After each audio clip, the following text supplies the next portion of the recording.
Welcome to our first episode of 4 DMs and a Noob. I am Chase Esmiel, your first round DM as we start this story.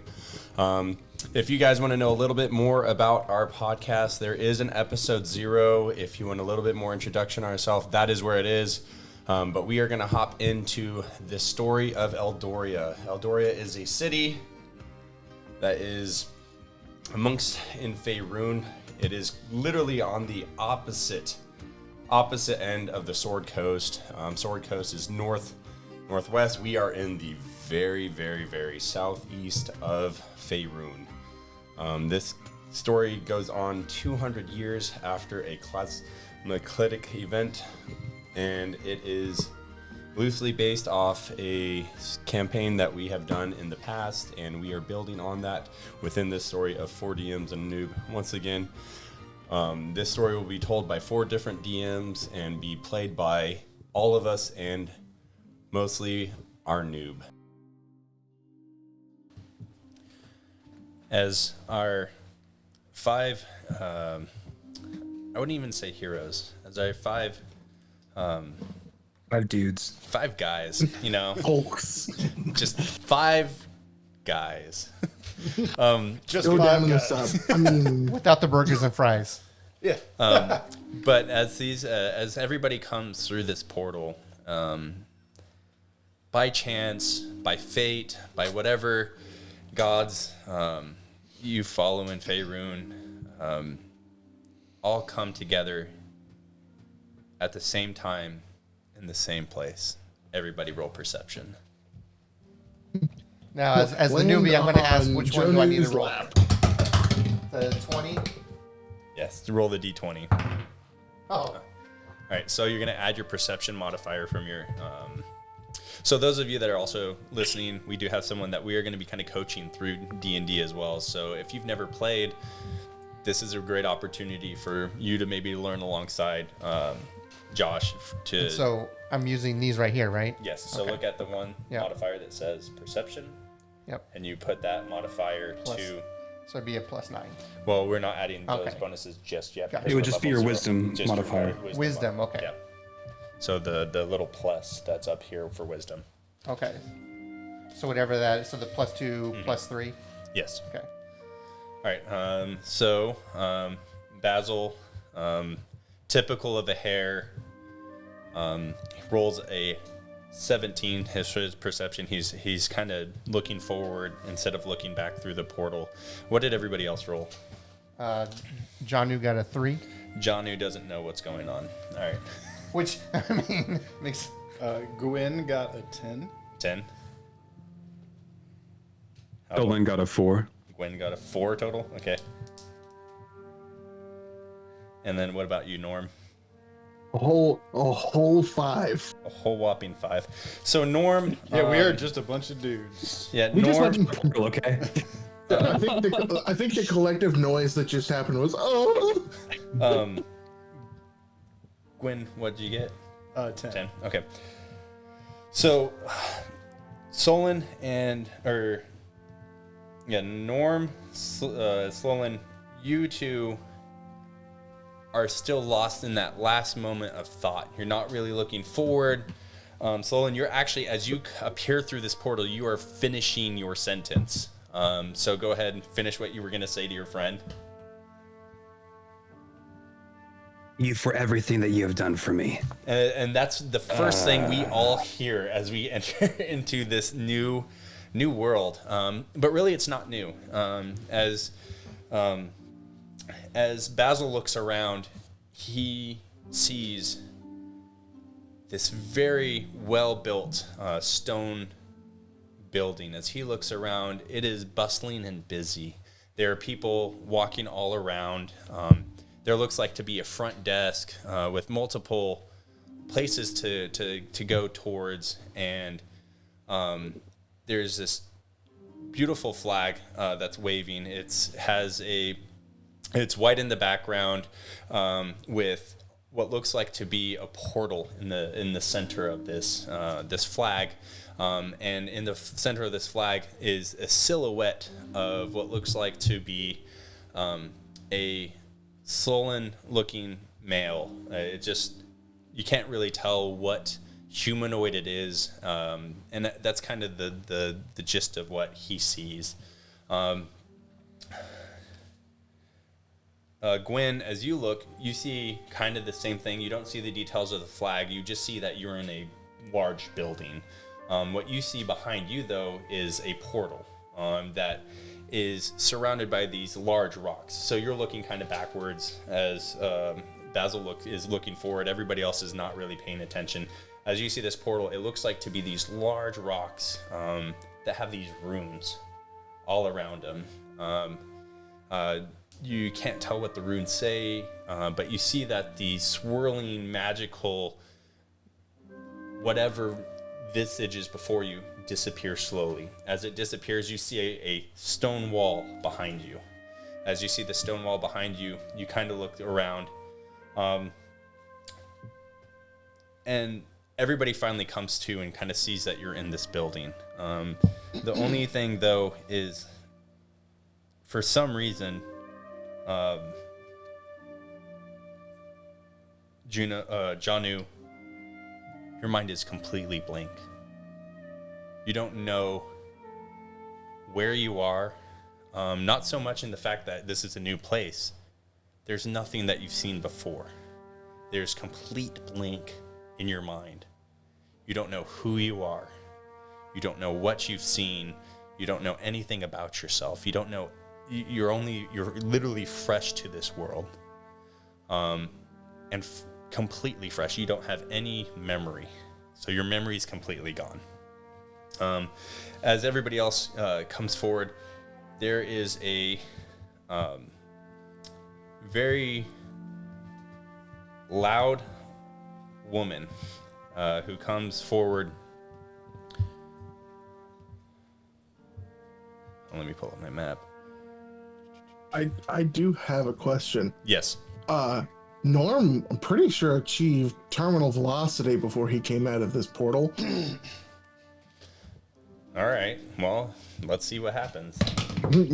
He fell. Okay, so way. Norm, something that's different for you then is as you hit terminal velocity, as the portal is not facing down or up, you're not shooting up, not shooting down, but you come skirting across the ground, kind of like almost prone, but your slime is kind of like catching, and you're kind of stretching, trying to stop yourself as you come through the portal. Everybody else is kind of just standing right at the edge of the portal as they come through, so you're not really focusing on anything but catching yourself. Splaying out in the open for the best. Splaying. As this happens, y'all, finally everybody in this group kind of like lifts up and looks around. As you look around, you see that everybody in this building is looking at the five of us. They're looking directly at us. As this happens, you see a older looking dragonborn male walking towards you with a pep in his step, and he is moving directly, beelining to you guys. Unlike other dragonborns, he has this very long, curly, bleach blonde hair. It does not look real for those. For Basil, he can definitely tell it's not real. He has brown eyes and brown skin. He stands about 5'10", has an average build. As he comes through, you get closer, you can actually see through his scales that there are tattoos all over his arms. As he comes forward and he goes, "It's been months. Who are you? Welcome to Eldoria." And he looks so like stuttered in his words. He's so excited. He goes, "Where of each of you are? Where are you from?" As he looks to the group, Basil kind of looks down, and he looks up and goes, "Well, I'm from Faerun. Where are we?" He goes, "Oh, I just said Eldoria. Welcome to Eldoria. We haven't had anybody come through the portal in like I said, months. Who are the rest of you?" As he looks towards the group. Hi, friend. My name is Gwen. It is great to be in this Eldoria. Not Eldoria, it's Eldoria. Ah, I'm sorry. I make mistakes sometimes. We all do. Ha ha ha ha. He does not look fazed by you at all. He just looks happy, and he goes, well, it's wonderful to meet you. And it was Gwen, correct? And what was your name, young Haragon? Basil looks up, he goes, it's Basil. You already said your name. Never mind. Kind of lost for words. He looks to the other three quite impatiently, like a child waiting for a snack. He's ready to hear who each of you are.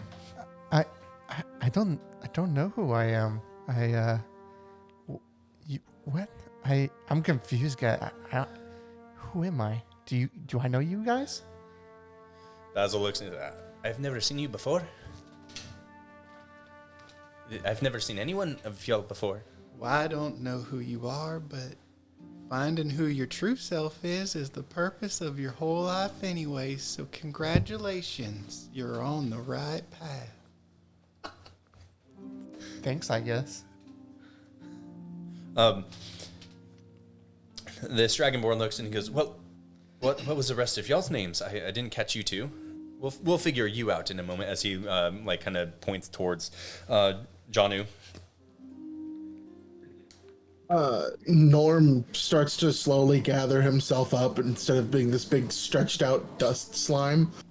Gathers himself up and kind of rolls back, and you see almost what kind of looks like a mouth without an opening start to move as he goes, I'm Norm. Ow. Are you okay? You came in quite quickly. We haven't seen that in quite some time.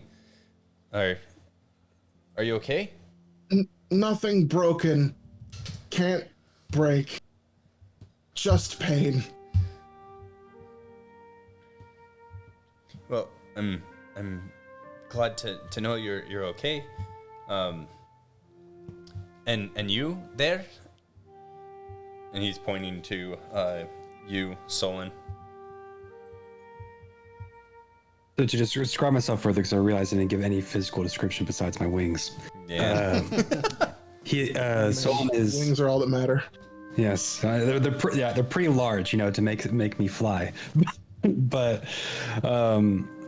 he is about 6'4" and a lean build, and he's clean shaven, his slick black hair, and he just looks at this strange dragon monstrosity and holds up one finger in front of him, looks at his cigar, snaps his fingers, relights it.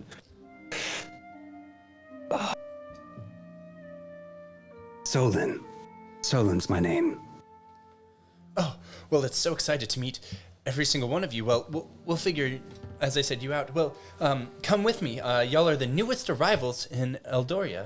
He kind of just starts shaking his hands in excitement as he goes, well, welcome to, and come with me to my desk. Y'all are the newest arrivals, and we must get you your documentation as soon as possible. Do any of you have documentation? Jonu, he doesn't know what's going on, so he pats himself down. And he finds two things on his person. He finds an amulet, and he finds a torn picture. On the picture is a picture. It's torn. He can make out two other beings, people on his picture, but one is clear and it's him. He turns it over to the back, and on the back is just written Jonu. And so he goes, my name might be Jonu. Oh, well, that's good that you figured it out. But I don't have any other papers on me. Well, that's why I'm here. I'm here to get you your documentation paperwork, as you are the newest citizens of Eldoria. Follow me, and as y'all come through this government building. It is quite expansive because the portal itself was about 50 feet tall. The stone structures that have these runes written all around them look like there were some runes that were more demonic looking that were scratched out. And then other runes were placed on other stones. As as y'all could tell as y'all came through, as you go through this building, it is made of just typical cobblestone. It's not the fanciest stone that you've ever seen. But as y'all make your way, y'all pass multiple people, and they're waving and kind of like bowing towards y'all direction, almost like they're beyond excited to see you. As you come through, y'all are taken to a nice wooden office with windows that kind of outsee the city. As y'all come to this room, there is a solid brown wood oak desk, or looking desk. It's definitely made out of wood, with this really nice leather chair seated behind it. There's some candles on the walls that are they're dull right now because it seems to be daytime, from what each of y'all can see. Behind his desk is a wall of books, just walls.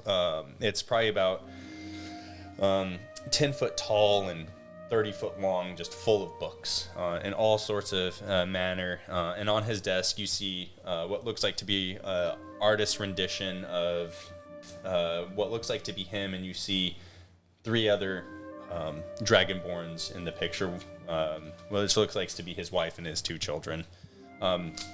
As y'all come to the desk, he says, "Please have a seat." And across from his chair, it looks like to be kind of like a bench seat. When this happens, Basil kind of like hops off to the side, not really taking a place in the seat. He kind of is just sitting there below the desk, because the desk is about 3 feet tall. All he can see is like the tip of the ears. Where does everybody else end up? Do the chairs have backs to them? Absolutely. Okay, I stand up. Okay, so you stay standing as well? Mm-hmm. How about everybody else? Gwen's gonna go sit in a corner. Okay, he's kind of just looking at everybody kind of not together, going their own separate direction. And Jonu's going to go ahead and sit down. I mean, he doesn't, like I said, doesn't really know what's going on. This guy seems very, friendly enough. It seems like the right thing to do as someone that's new to this town. So he sits down. Are there any other open chairs? yeah, it's kind of like a bench row seat. So there's Okay. multiple places that you can sit on that bench in front of his desk. I'm going to kind of ooze up the side of the bench and then kind of half flop over the side and kind of phase shift to face kind of in where as best I can facing him. How does that sound? Oh, it's very wet. It is a lot of imagine all of the noises Flubber has ever made. Perfect. He is effectively a slime, but it's as he moves, you see he's trying to shove off the dust and particles that he's picked up. It's not necessarily a snail trail, but it is lightly moist. Perpetually moist. Like I said, it's not like if you put your hand on it, it's not wet, but you'd It's like it's like a cold piece of clothing. You almost think it's wet, but it's not. it's every time you use one of those air hand dryers. Exactly. Put them in, It, you pull them out slowly, and it's there's no water on it. It doesn't come off on your clothes, but it's fucking wet. Oh yeah, it's there's definitely moisture there, even if it's only tactile. Perfect. Okay, got All that. right. So now that we know that, no. He goes. Well, welcome to my town. I am Assistant Mayor Pharaoh Wyron. And welcome. How I want to. Obviously, it doesn't seem as you are all together. Do y'all know each other at all? Basil's like, I said earlier that I don't know any of these people, things, blob. What is this? He points over to you, Norm. Plasmoid. Plasmoid. I've never heard of such a thing, especially here in Faerun. As he brings up Faerun, Pharaoh Wyron looks and he goes, so are any of you else from Faerun?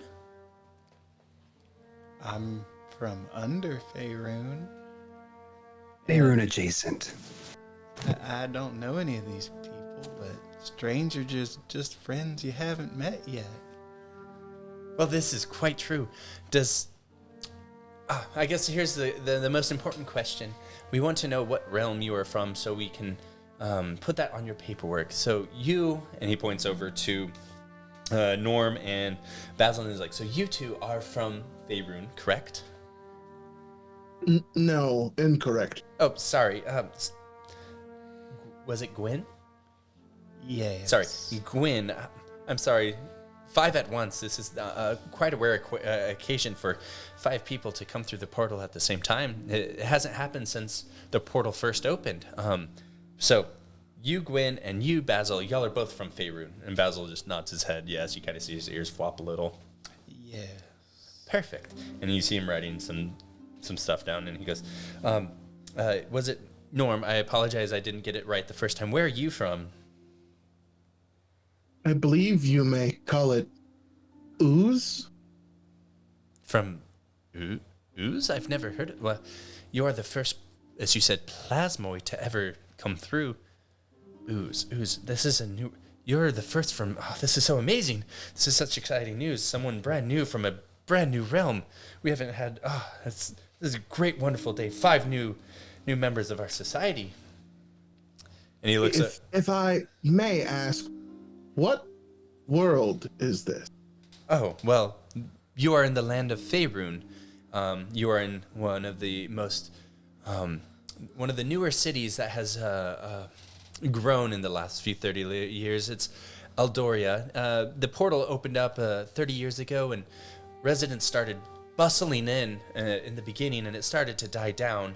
And so because of this large growth, the city once before Eldoria was a small farming village, and now it has grown into a bustling city of about 3,000 people in the last 30 years. It's unlike any other city in this area, being kind of on the opposite corner of Waterdeep and the Sword Coast. If I know these are some terms that you don't know, but this is a large continent, and we are on the opposite corner of those towns that I mentioned. I don't know if they have any meaning to any of you, but they do to me and some of your companions, or some of these fellow citizens of Eldoria. Never heard of it. Well, you do now.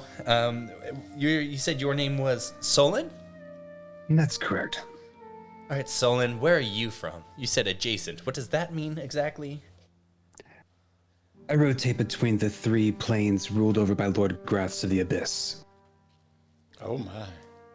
Well, this is fascinating. What are you? You don't seem exactly human, if you don't mind me asking. If it's too much, I understand, but we try to know who our new citizens are. If that's Why understandable would it for be you. insulting not to be human? Do what? I don't like humans much. Well, then what are you? I'm a tiefling. He writes it down. You can hear him scribbling. Wonderful. Well, we do have some tieflings here in town. As you don't like humans, it might be good for you to know that our city itself is quite, as I said, we have a very interesting population. The demographics itself is wild. Unlike most places, the races are prominently human, but here humans are only but 10% of the population. Elves, dwarfs, dragonborns, gnomes, half elves, anything, and even tieflings are one of the largest populations here at 12%. If that interests you at all. I have to ask, a human, is it a multicolored being? No. He pulls up a picture, and he has a picture of what looks like to be just a pale-skinned man with scraggly beard. It's dark brown with like white inside of it. His hair is kind of well adorned. He's in some fine attire, and he goes, "Well, this is a human. This is in fact our mayor. of our illustrious town, who actually came through the portal 30 years ago. He's one of the first people that came through the portal. But he's also not from this realm. But here, this is him. This is a human. He's gonna ooze back off the bench and like crawl up the desk and like kind of on top of the picture. He kind of like moves around on it and then goes back to where he was. Yeah, he kind of like kind of rinses back just a little bit, like you're doing something that you're not supposed to, and he just kind of puts it to the side as he knows y'all are new to this world. And he goes, "Oh, wonderful! And your name was Jonu, is that correct?" I believe so. If this picture I have is any indication, I think that's what we should call me. And as he looks at it, is a picture of you. It is a picture of me, and on the back, yeah. Well, I guess you have some sort of documentation from wherever you are from. Unfortunately, it doesn't say. Are you from Faerun at all? I was hoping you could tell me that.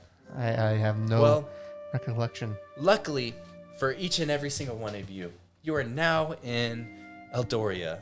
You are the newest citizens of Eldoria. And he starts handing you out these little documents that describe you, that have where you were from, the date that you entered Eldoria, which was 200 AD, or AW. And he looks to each one of you and he goes, "Well, welcome to Eldoria." And you see he kind of like pulls out this paper as though he's reading a script. He goes, "Well," clears his throat a little bit, and he goes, "Welcome to the bustling city of Eldoria. It's a melting pot of diverse races, magical wonders, and extraordinary creatures. Nestled amidst the rolling hills and lush forests, and the coast is this vibrant metropolis, stands as a testament to its harmonious coexistence to both natural and supernatural realms. As you traverse the streets of Eldoria, you'll encounter a myriad of beings that populate this enchanting city. Else, with their ethereal grace, shares laughter with the tales of dwarfs, their hearty presence felt in every hearty laugh. A booming voice. Gnomes scurry about with their mischievous grins, their inventiveness bringing life to fantastical contraptions that line the streets, and towering over them all are the mighty dragonborn." He kind of gets this little pompous smirk on his face. "Stand tall, proud, as our scales gleam in a kaleidoscope of hues, embodying both strength and nobility.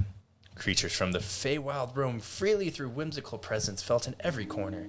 Magic waves in ways through every facet of Eldoria's existence. Enchanters, sorcerers, wizards can be found in every corner. Their arcane presence, prowess, and display, magnificent displays of spells and illusion.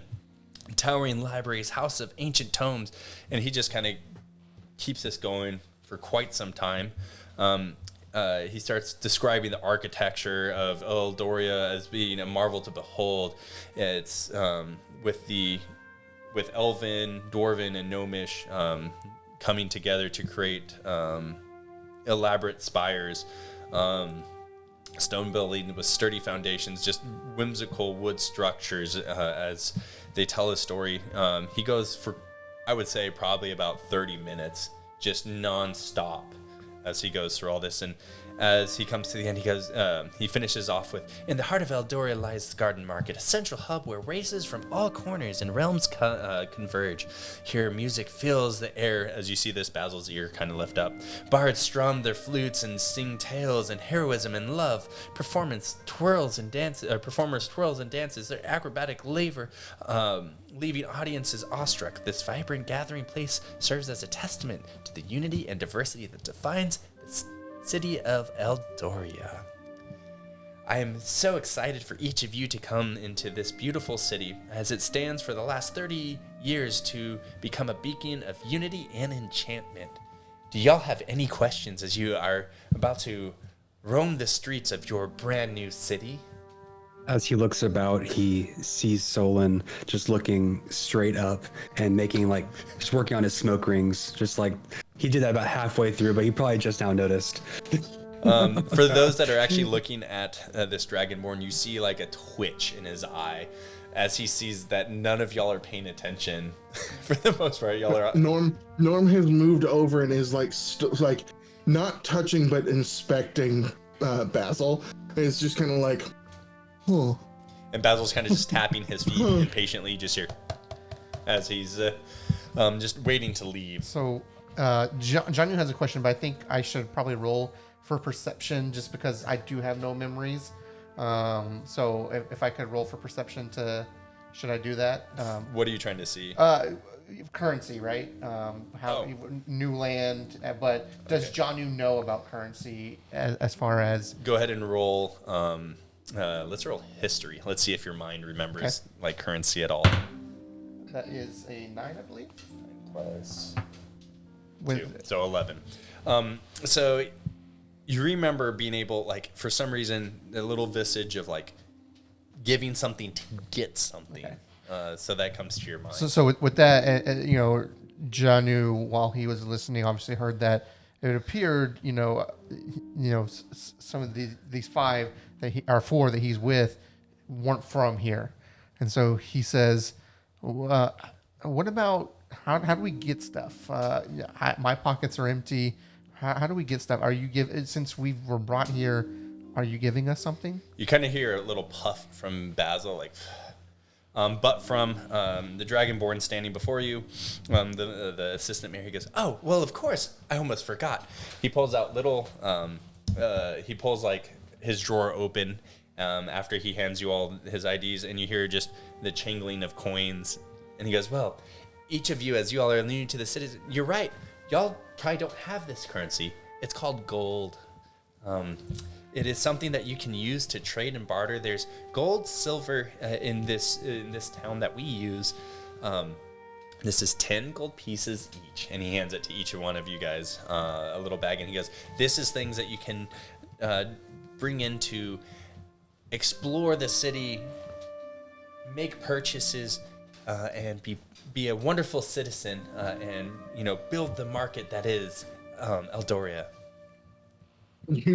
You see Norm reach out and like a tendril he just sets it on there, reaching over the paper that they gave him, and then just kind of ease it into his body. So it's just kind of floating inside.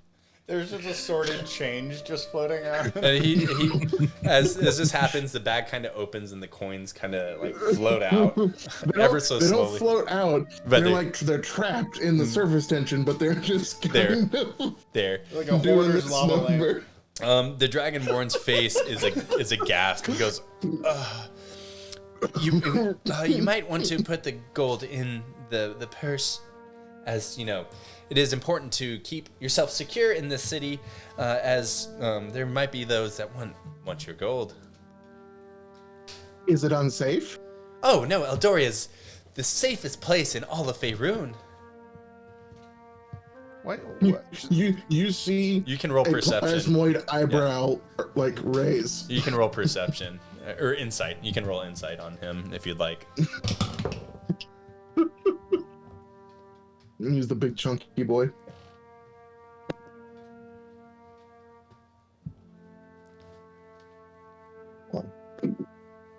There we go. Thunk on the table. Just destroy my table. You said insight? Yeah, insight to see. It was an 8. He is so genuine with the way he says this. Everyone in the room actually feels kind of at ease. Like you're finally somewhere safe. For those that remember where you came from, you're like, okay, this is somewhere safe. Basil, even himself, you kind of see that tension that he was holding with his arms crossed and ears kind of just perked. Just kind of he's at ease. Like he relaxes even by the words that are spoken by the assistant mayor. Well, how much would it cost for us to eat for the day? Oh, well, I also forgot to mention, in your first week in Eldoria, everything's free. Up to a point. Remember, as you go to talk to people throughout the market and in Garden Market and throughout the town, please don't take advantage of the kindness, because at some point they'll be your neighbors. Of course. But how much is a meal here? Oh, well, after your first week, you'll find out. It depends on each and every business owner. But I would say around here, a typical modest meal would be a few silver pieces, anywhere between 2 to 5. Well, it seems like you have a very forgiving immigration policy here. I really like this town, and I really like how kind you have been to me so far. But I would like to know, how does your economy work? You kind of just bring people in, give them money, and let them loose with free meals. I can't imagine there would be too many jobs. What are we supposed to do? Well, there are so many jobs that you can apply. You can do anything in this town. Really, we have basic jewel shops, stone shops, anything that might be of your interest. As I said, in the garden market, there is a wonderful array of eateries that the food is nothing like you've ever had before. There's general stores, carpentry. Do you have human flesh? Oh, it's a wonderful ingredient. I need to find some. It's free, right?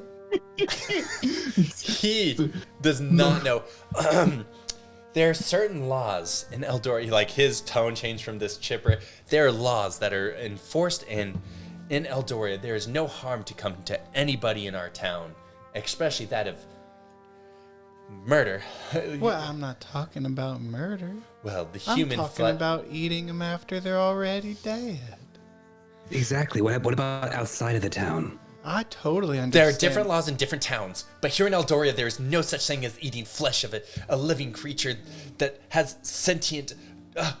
Absolutely not. So, What do you eat? Lettuce? what do I eat? Lettuce is not sentient, you moron. I mean, sorry. He reels back. I apologize for my language. Well, I'm glad that we are in this melting pot of society, but I'm afraid to inform you that you're being a little discriminatory against my dietary choices. I am a cannibal, sir. And I would appreciate it if you respect that and respect me as a person and as a citizen of this great place. There's not many drows if you're a cannibal. Are you gonna find drow in here and eat them? That makes you a cannibal. No, Eating other humanoids is disgusting. I eat sentient flesh. As long as it can talk to me, I'm okay with it in my tummy. Norm, you see Norm stick up a tentacle. Like, I was under the impression that humans were two-dimensional.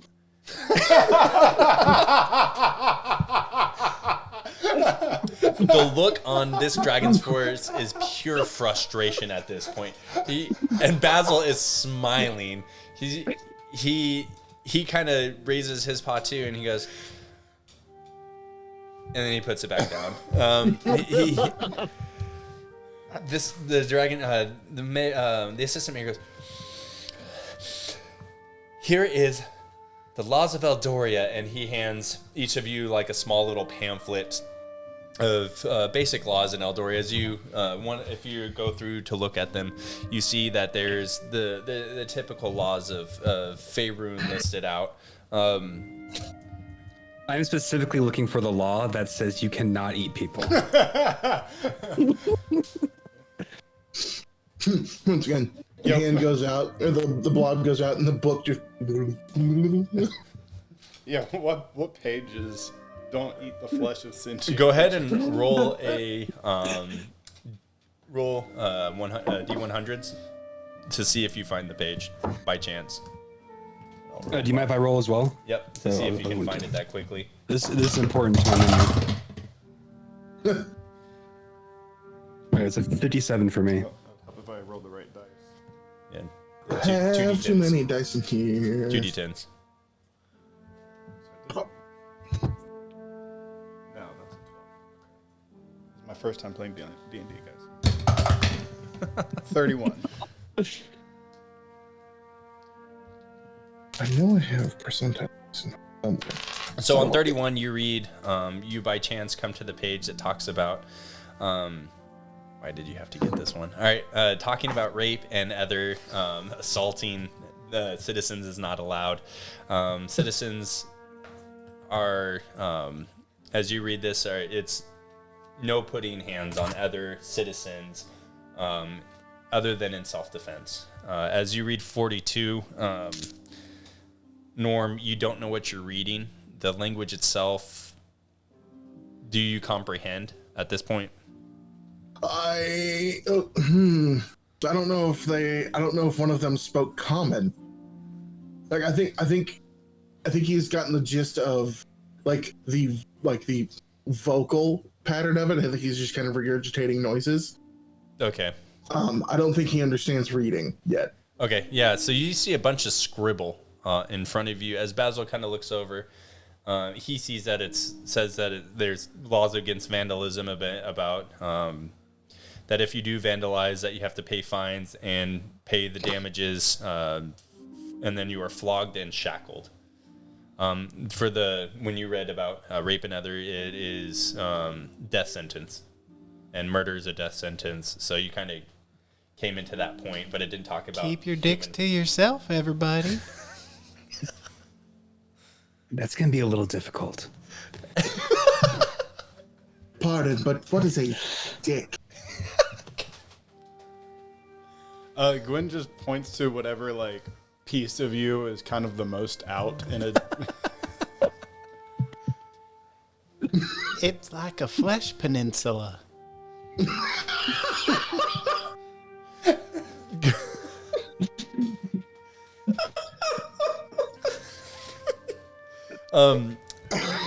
Solin, as you read, you see a part about slavery, that it's officially illegal almost everywhere in Faerun, other than in one town called Dambrith.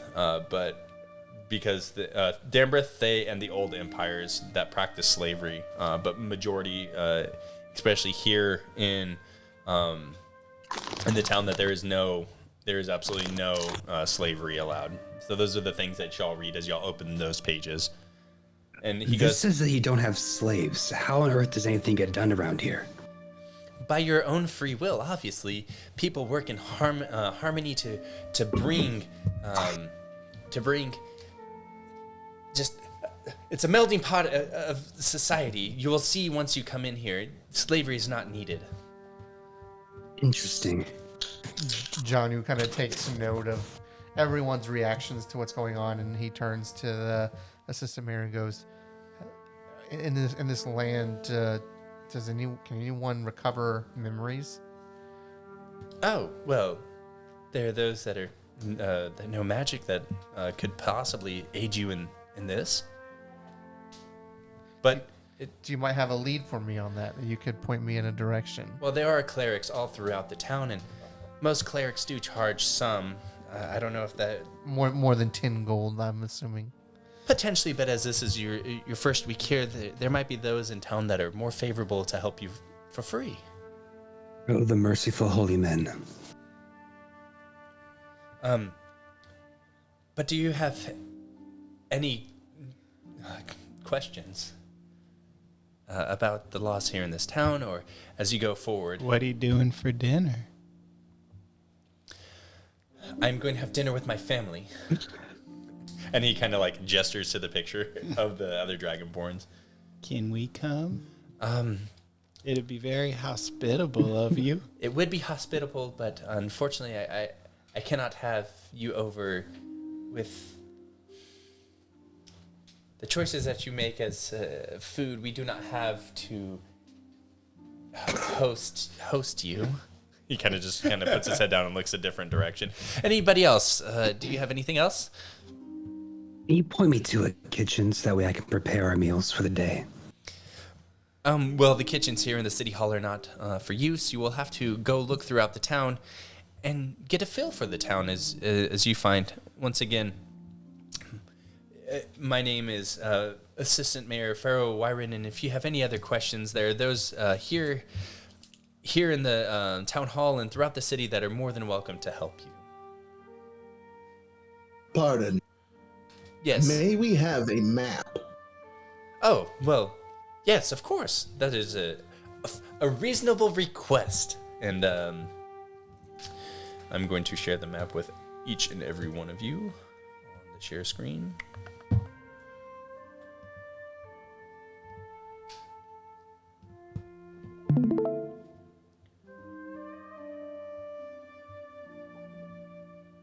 I whisper over to our wood elf friend, and I say, I guess some people just don't understand the importance of good cuisine.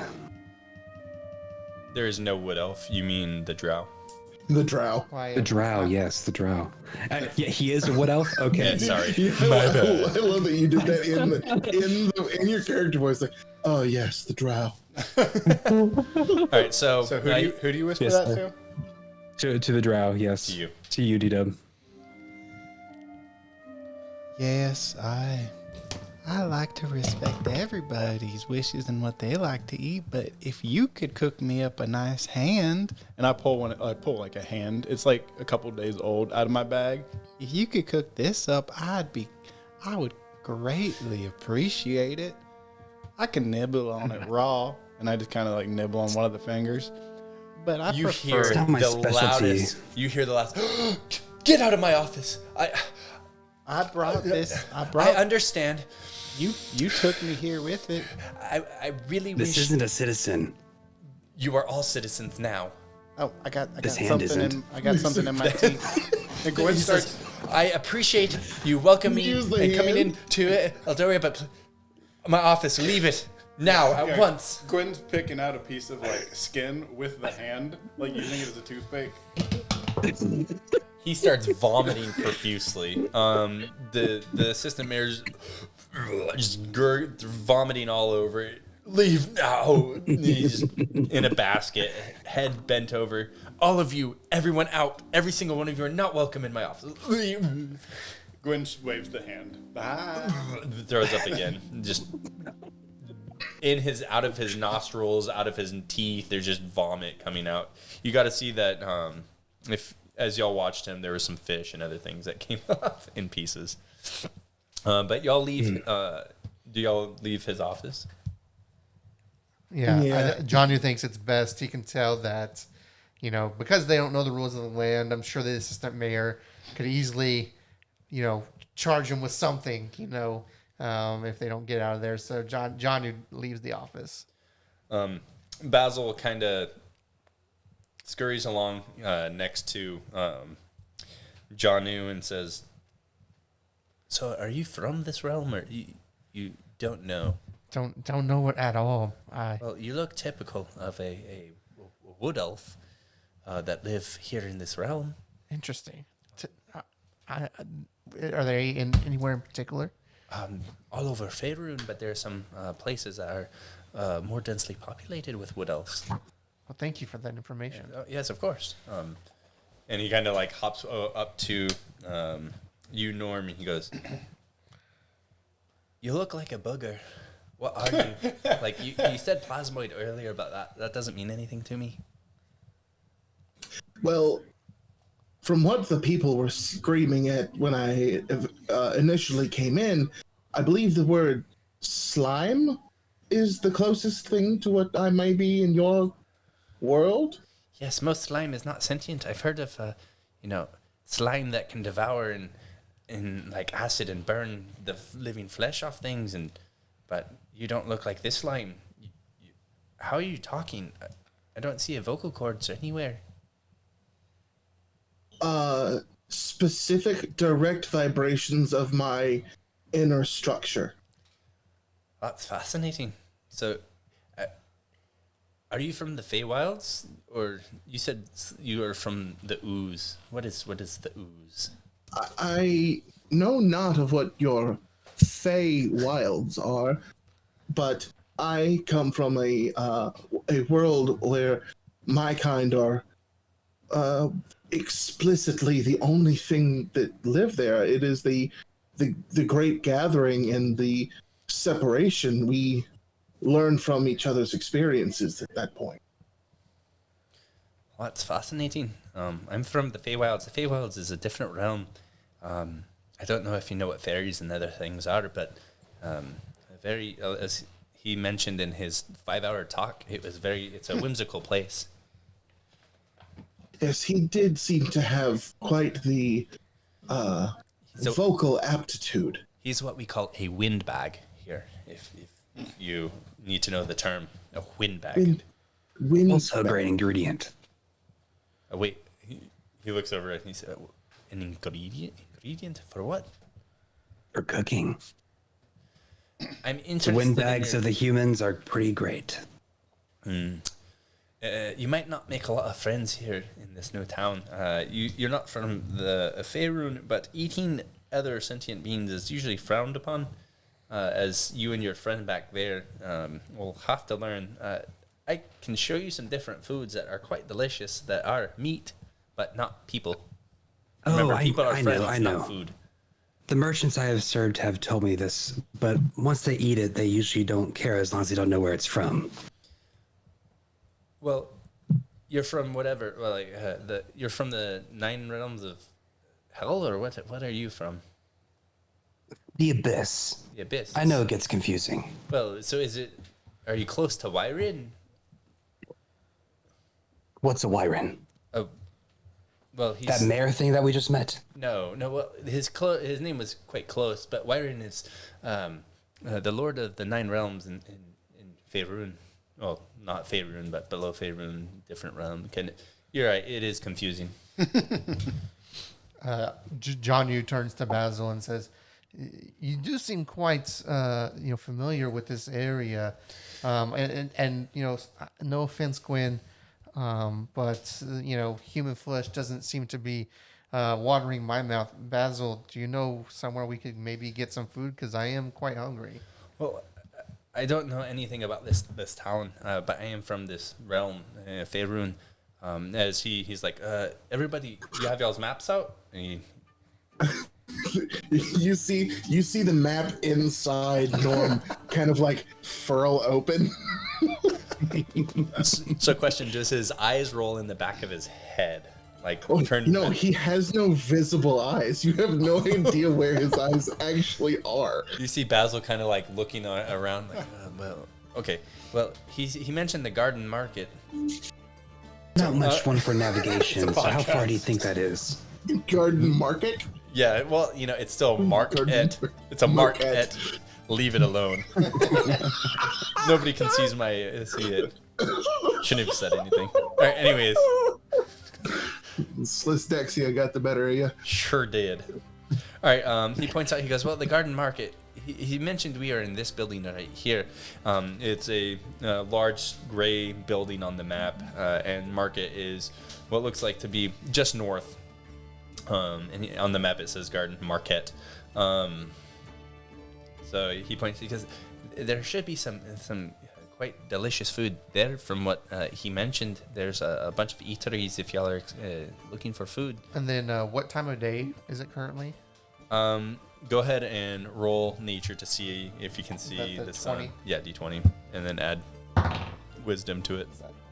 9 and wisdom, you said? Wherever it says. Yeah. Oh, intelligence. Yeah. So 9. Okay. So you kind of look up and you see that the sun is pointing, just coming up over what looks like the water. It's just right over there, is what you can see. Perfect. But as time of day reference, you don't have it.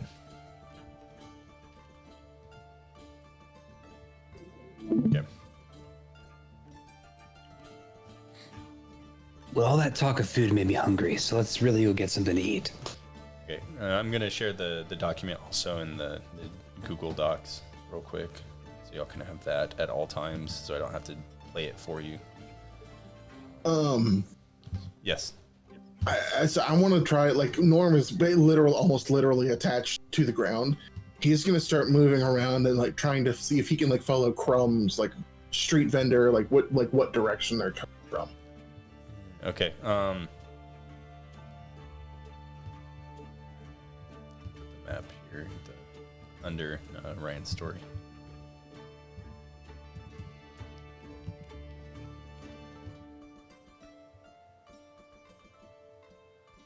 All right, the map's on the Google Doc.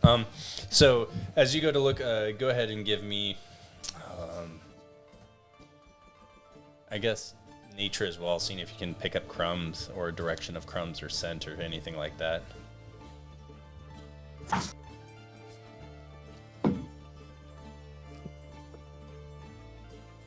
There's a 13. 13. So there's not specifically anything directly on the ground itself. There nothing that's leading you in a direction. There is some junk on the ground that is edible, I guess, of some sort for you. Okay. I kind of like, you see like a piece of it, like his body kind of look up, like raise up and kind of turn like a head.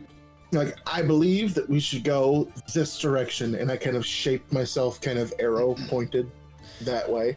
In accordance to the map, which area are you pointing to? Kind of where the garden market is, or like kind of towards the garden market, like as best I can, while like trying to like look at myself and also point. Basil throws his hands kind of behind his head and is kind of like looking towards you guys as he's hopping and kind of skipping backwards, like a rabbit does, and he goes, "So, tell me a little bit about each one of you guys. By chance, we are all here together. I don't know if y'all know anything about magic or, fates and fortunes, but I don't think it's a coincidence that we ended up here together. So I'd like to get to know the people I ended up here in Eldoria, I guess." He's kind of skipping and walking towards Garden Market. If any of y'all want to roll perception to see what you want to see, that's fine as well, as he's talking. As he just listening. I would like to roll perception. All right, anybody I can roll. would as well. Okay, go ahead. I like it when I waste nat 20s on shit that doesn't really matter. Yeah. All right. You're good at It was an perception. 11 for me. I can't beat that. Okay. Yeah, nobody can beat that nat 20. So as you, Norm, look around, y'all are first coming out of the building in the direction towards Garden Market. As you see this really adorned fountain. The fountain itself has almost what looks like to be the same visage that was on outline of the on the flag itself, but directly on it's a lot more clear. As you see, this almost looks like to be the same image and figure that is what is the mayor of this town. There's a plaque. As you see this plaque, you're kind of too far away to read itself, but as you look around, the assistant mayor was quite direct, as the buildings themselves aren't typical straight up structures. They're very whimsical in shape, kind of where it looks like there's wind that flows through the building of the architecture itself. The roofs aren't typical, just pointed roofs. They're all shapes, and there's an adornment of different architecture all throughout, as the mayor did say. Most everything is made out of either wood or stone. Well done. As you look around, you see that there are lights that are lit, or not lit, but almost like a light post, and there seems to be gems inside of each one of these. And you can kind of perceive and see that there's almost energy kind of coming out that, so you can make the assumption, the correct assumption, that these are what light the city at night. As you see that there's people walking kind of towards the city market, kind of the direction you're going. Other people are coming away from the street. As you see, there's, as he said, there's a melding pot of all these different races walking through and around. But something catches your eye that nobody else sees. You see 3 figures that were standing near the exit, and it seems as though they're following you guys, or following us. But only you are the only one that are able to see these three figures kind of following, not directly behind. You can kind of tell that they're trying to be sneaky, but you definitely see them. It's like as I catch them, I don't turn and look at them and like, hey you. I actually kind of move up to Basil and I kind of loudly announce, like, that little head protrusion kind of comes up again. It's like, wait, I thought the assistant mayor said that they were two-dimensional, as I point towards the statue, and then quietly say, I believe we have folks that are following us. Do you point in the direction? I don't point in their direction, but you said he's like skipping backwards, right? Yeah, he's skipping backwards, looking at the rest of the group. I kind of do like the head nod thing, like it's not like me going back there, but like I whip that appendage back and then pull it back into my body. Okay, so as you say this, Basil kind of looks at you and looks in the direction, but really quickly he goes, it seems as though this is a case. We might have some new friends alongside of us. Gwen's smile goes real big, and he goes, "Don't worry, fellas. I will make sure that we're okay." And steps out into a side alleyway. Please do not. So as you look to anybody, as you go to step in a side alleyway, there doesn't really look like there's any alleyway. It seems as these streets are very direct. That each one of these buildings, the way they're built, is right next to each other. There's no alleyways. Are there any stores I can dip into? So as you go in, I can close this for myself. wait, how wide is the gap between these buildings?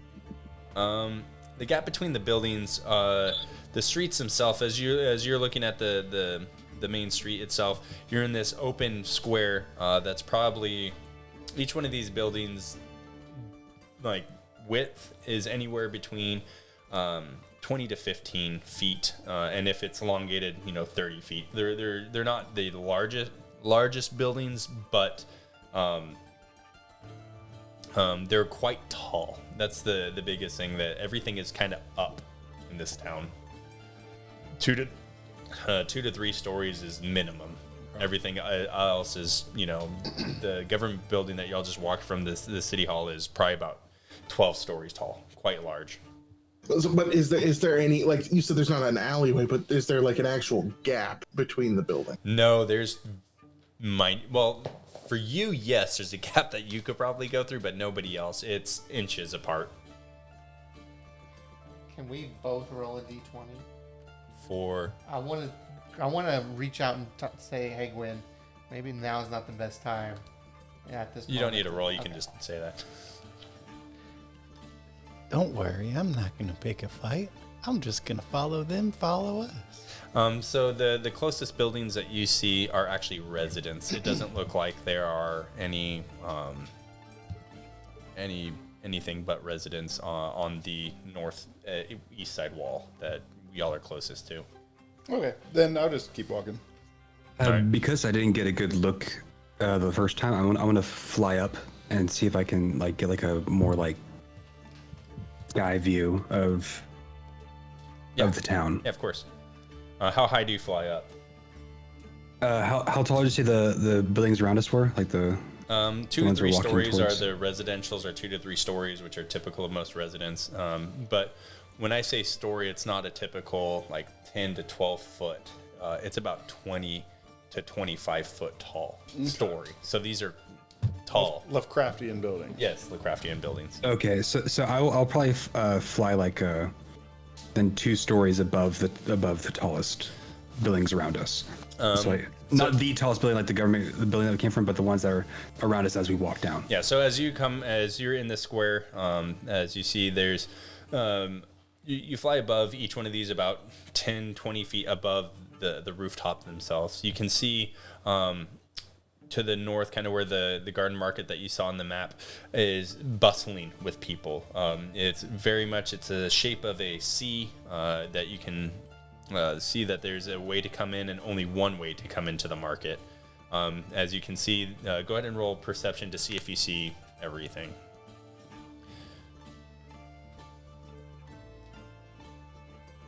That's a 14. Okay, 14 will work. So as you look around, you see that there's guards guarding the main entrance to the market. There's guards laden throughout. It seems as though this place is quite protected, and as the assistant mayor said, safe is what you can see. There's quite probably, if you could see in the square, there's probably about 5 to 10% of the people that are there are actually guards, dressed in the city's guard attire. As you look around the rest of the city, you see that there's a coast, a large body of water towards the north. As you kind of look over, you can see in the distance that there's a wall that kind of goes around the city. You can't really see over the wall as of this point, so you don't see anything on the surrounding areas of these enormous walls. Okay, I slowly glide back down once I'm done getting a scouting view back to the group. Basil's kind of just looking up, and then kind of looks over to Gwen and says, to Norman and goes, "Well, I think we should make it to somewhere a little bit safer if we want to have our new friends." Are these hooded figures? Is there anything about them that we can perceive? Not that you can see. Not perception wise. The only one that really sees him right now are Norm and Basil. Yeah. So Jonu hears Basil talking to Norm, and he says, I agree, and it sounds like this marketplace might be the most what am I trying to say? the place where, if they're going to try something, it's not going to be there. There's going to be teeming with people in this village. It's all right. You don't really remember who you are. So this is true. I Generally speaking, a more public place would be a safer option for us if we're trying not to follow it. As you fly back down, Solin, Basil looks up. He said, "You see anything worthwhile?" Not really, but it is very bustling up ahead. Well, we were just mentioned, let's make it that way. As he kind of says, we have apparently some new friends following us.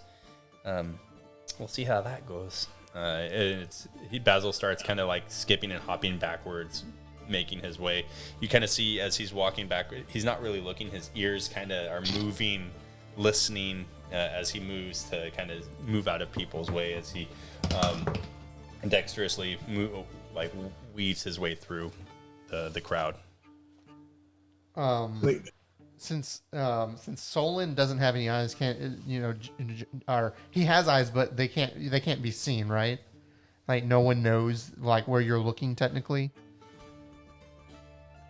You're talking about Norm. Oh, Norm. Yes, Norm. sorry. Yeah, technically, like you can, generally speaking, like there's kind of a bulge to where like he is like actively talking to initiate conversation. Like I am looking at you, but like as we're just moving, it's just a blob. I guess another question in that regard is, since you are just a blob, are your eyes able to look in different directions? No, because I think it's more like stream of consciousness. Like I am able to perceive what is like in front of me, like where like my character would be facing. Okay, cool. Like I said, you can see kind of where like his head would be as he's traveling. Okay, cool.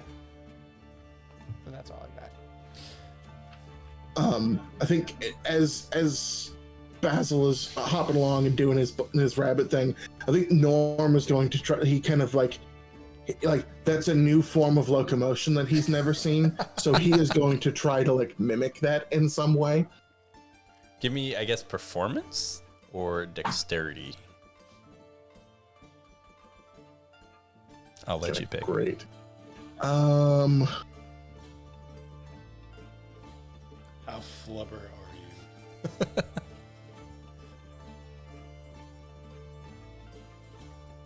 Could I argue for acrobatics because it's jumping and moving around? Sure. Okay. Because I'm much better at that than the other things.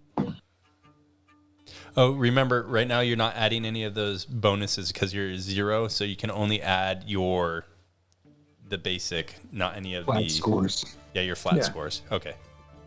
Okay, that is an 18 Oh, on the number. okay. Well, then, yeah, you're kind of moving and flopping up and down with it. Yeah, kind of looking like a squid in the air, but your like legs kind of just bound up and down. It's not as rabbit-like, but it is bouncing and hopping as much as a slime could for his first attempt. Yeah. Gwen will also start hopping. Okay. Yeah. So you see 3 people skipping along. People are just kind of gandering a look at you guys. We make way all the way to the garden market. As we make way, we do pass multiple guards as we come in. One of the guards sees Norm and Solin and kind of stops and says, "Hold on, are you citizens of the town?" We have these identification thingies, if that's what you're talking about. Oh, perfect. Yes, you wouldn't mind me seeing then. I wave mine in his face. He goes, looks good to me. He goes, everybody else here? Basil looks and goes, we are quite new to this wonderful town. We look forward to getting to know everything about it. Can you point us in the direction of your favorite dining establishment? The guard, he goes, just kind of impatiently goes, well, look around for yourself. You'll find something to eat. Go ahead and go in and find for yourself, bunny boy. And he goes, well, of course, thank you so much. And Basil kind of just keeps hopping in. Everyone's so inclusive here. Isn't it wonderful? As you say that, Basil's like, yeah, I think as we have already learned, our esteemed mayor or assistant mayor doesn't know a thing about his own town. But that's just what I get from him. Yeah. I think he's stuck in his office more than he is his own city. As is most government officials, from what I've understood here in Faerun. So you guys can roll a perception to see the different eateries that you see around. A whole 3. 11. 12. Instead of looking at the eateries, can I just try to keep an eye on these other dudes? Yeah, See absolutely. what they're doing? Yeah, so perception on those guys. He knows I got his food covered. Okay. Okay, yeah, the guy is kind of, you lost track of him in the conversation and skipping. You kind of were a little bit gleeous and kind of lost track of them on where they went exactly. As the eateries go, in front of the main structures that y'all see on the maps, there are actually little food stalls. It seems as though with here in the garden market, there's in the center of the garden market, there is an area where there are people performing either different songs, different music, different acrobatic talents that they might have in the center. And it seems as though there's like kind of tables to sit and watch. As there's those little food stalls all around. As you look at the food stalls, and the food stalls themselves are quite a different arraignment. Solin, what was your score? You said you got, what was it that you said you got? 12. 12, okay. Something kind of piques your eye. You see 2 men that are kind of hellacious looking. And you see best meats in town on this eatery. Finally, some friendless faces. Are they sausages? You don't know what sausages are, actually. As you look, you just see these 2 Fair enough. very quite large looking fiendish males. I definitely approach. I definitely go to that stall. I I hop up to one of them and go, 1 sustenance, please. And he goes, "Oh, sustenance? We don't have any Well, I mean, we have the best meat in town. What kind of meat do you want?" And you see kind of some women over onto the other side of like fawning over these 2 men. Is there anything that piques your pleasure? Nutrients? Well, everything is quite nutritious here. I would like one of them, please. Well, point to the sign and we can get you your nutrients as you desire. I put my hand on the slime. I put my hand on my slime friend, and I look at him and say, "You know, I think nothing less than a foot long will satisfy this one."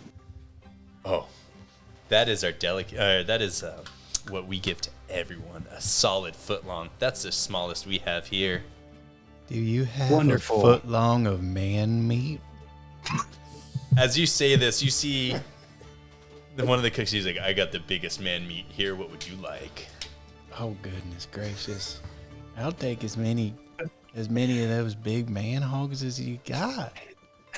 He goes, "Well, you've come to the right place. This is Hellacious Hoagies. We got the biggest meat and the best prices." That's great. They told me we weren't allowed to eat the flesh of living creatures and people, but I'm glad that you can give me some of your meat. And he kind of puts his hand behind his shoulders. He's like, "I give my meat to anybody that's desirous." So And he kind of does a helicopter, but nothing. You just hear some Gwen, Gwen pulls out like just his little like just slide dagger, and he's like, So do you want me to cut it off or you? The guy kind of gets this puzzled look as he's kind of swinging. He kind of stops. He goes, "Well, I'm the chef. Of course I'll cut it myself." All right, here you go. and then he hands the guy his dagger. He goes, "That's quite small." And he pulls out this huge cleaver. "I got this one." And walks over to a stand and starts cutting up the sausages into No, foot-long no, pieces. I wanted to eat your dick. Jonu, puts his hand on Gwen's shoulder and goes, "Hey, Gwen, I don't think you're gonna get the kind of meat you want here. Don't Get us arrested on the first day." Oh, I'm not trying to be rude. Was this a miscommunication? Well, no, our meat's for anybody that's desirous, but this is the meat that we'd serve to our, male customers here. Oh. No, thank you. If you change your mind about chopping off your penis, I'll take it though. Now, just The guy's face kind of just doesn't go gassed exactly. He kind of leans into his friend where you kind of hear because you're close. He goes, is this dude serious? Like, you want my dick? Like, I don't It doesn't have to be. I'll eat whatever you want. And he goes, "Well, I have this meat if you'd like to try it. It is, as you said, from a sentient flesh of something." Ooh, what? Well, this one is beaver meat. No, if it can't beg for its life, it's not worth eating. But that's okay. I'll just hang out with my friends. He said the look it gave me, it was begging for its life.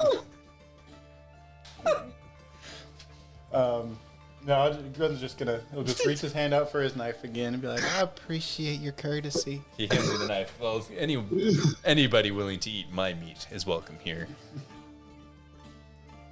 I'll just go find a table, guys.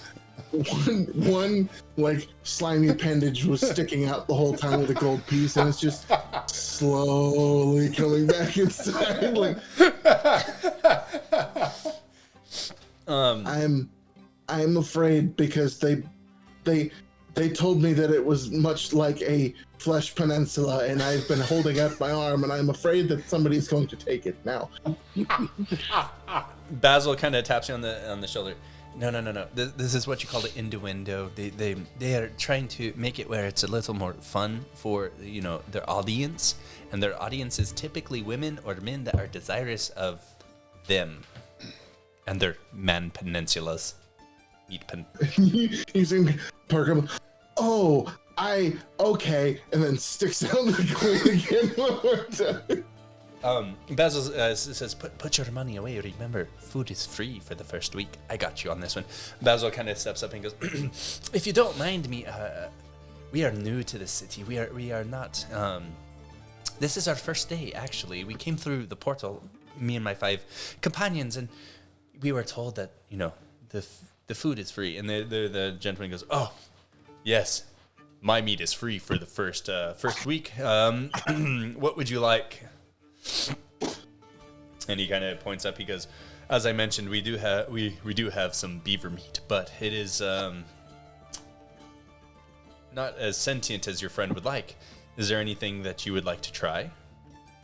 He kind of like looking kind of out of everybody here. He's confused by you the most, Norm. He doesn't understand what's going on. Everybody else is kind of just to him, but you.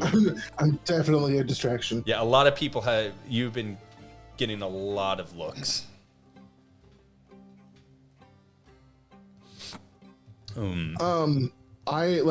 I kind of ooze up like onto like a countertop and then kind of like look over and point like that one. Elk. Yes, our elk sausage is quite large. It's one of the better ones. Would you like a foot long or 2 foot? And you see both guys kind of like perk their heads looking at you. I 2? Ooh, the hellacious hoagie special. All right, and as you say that you want the hellacious hoagie special, they start dancing, and you hear the women in awe and just gasping and ogling and just looking at them and just desiring. And the guys are like, they ring a little bell, and all as they do this, everybody kind of comes through like, we have a hellacious hoagie special, and both guys kind of go on both sides of you. And they grab a sausage and they kind of kneel. Which one would you like first? I think he just kind of like, you just see him kind of like raise up and like kind of gloop over their hands and then remove both of them at the same time. And both the guys are like, whoa, he took both at the same time. And just kind of. So everybody gets this to is like see them slowly start to dissolve. this is like a wobbly H with like a gel crossbar, right? That's what we're looking at. Basically. So yes, as they do this, they're like, wow, and everybody's cheering you on. And one woman's, I've never been able to take both at the same time in the background, and just nonsense of this nature. Real quick, while this is going on, we've kind of lost sight of those masked individuals. Can I roll to see like what? Because I'm like looking around, just kind of getting. Yeah, you can roll perception to see if you can see them again. Roll for worry. And at disadvantage, you were quite distracted by these two men. Everybody's eyes were at them. So that's a 12 with wisdom. Yes. So That's a 14. And then roll again, and whichever one's your lowest, that is called disadvantage. You can re-roll. All right. Hopefully, I'll finally get a low roll again because that was my first time. Oh my gosh. 11. So my disadvantage is 1 less. You actually, by chance, see those 3 guys kind of making not their way towards y'all exactly, but you see them centered towards the kind of performances, but instead of looking at their performance, they're clearly looking your direction. So is that behind us? Yeah, that's behind you. The Hellacious Hoagies is tying it towards the building. All the performances are in the center of the market, so they're looking at y'all, and you're looking at the center of the market. You see that those 3 guys are just kind of looking your direction as Norm is devouring the 2 sausages. Solin, what are you doing during this whole time as all this is going on? I am looking like the biggest food critic.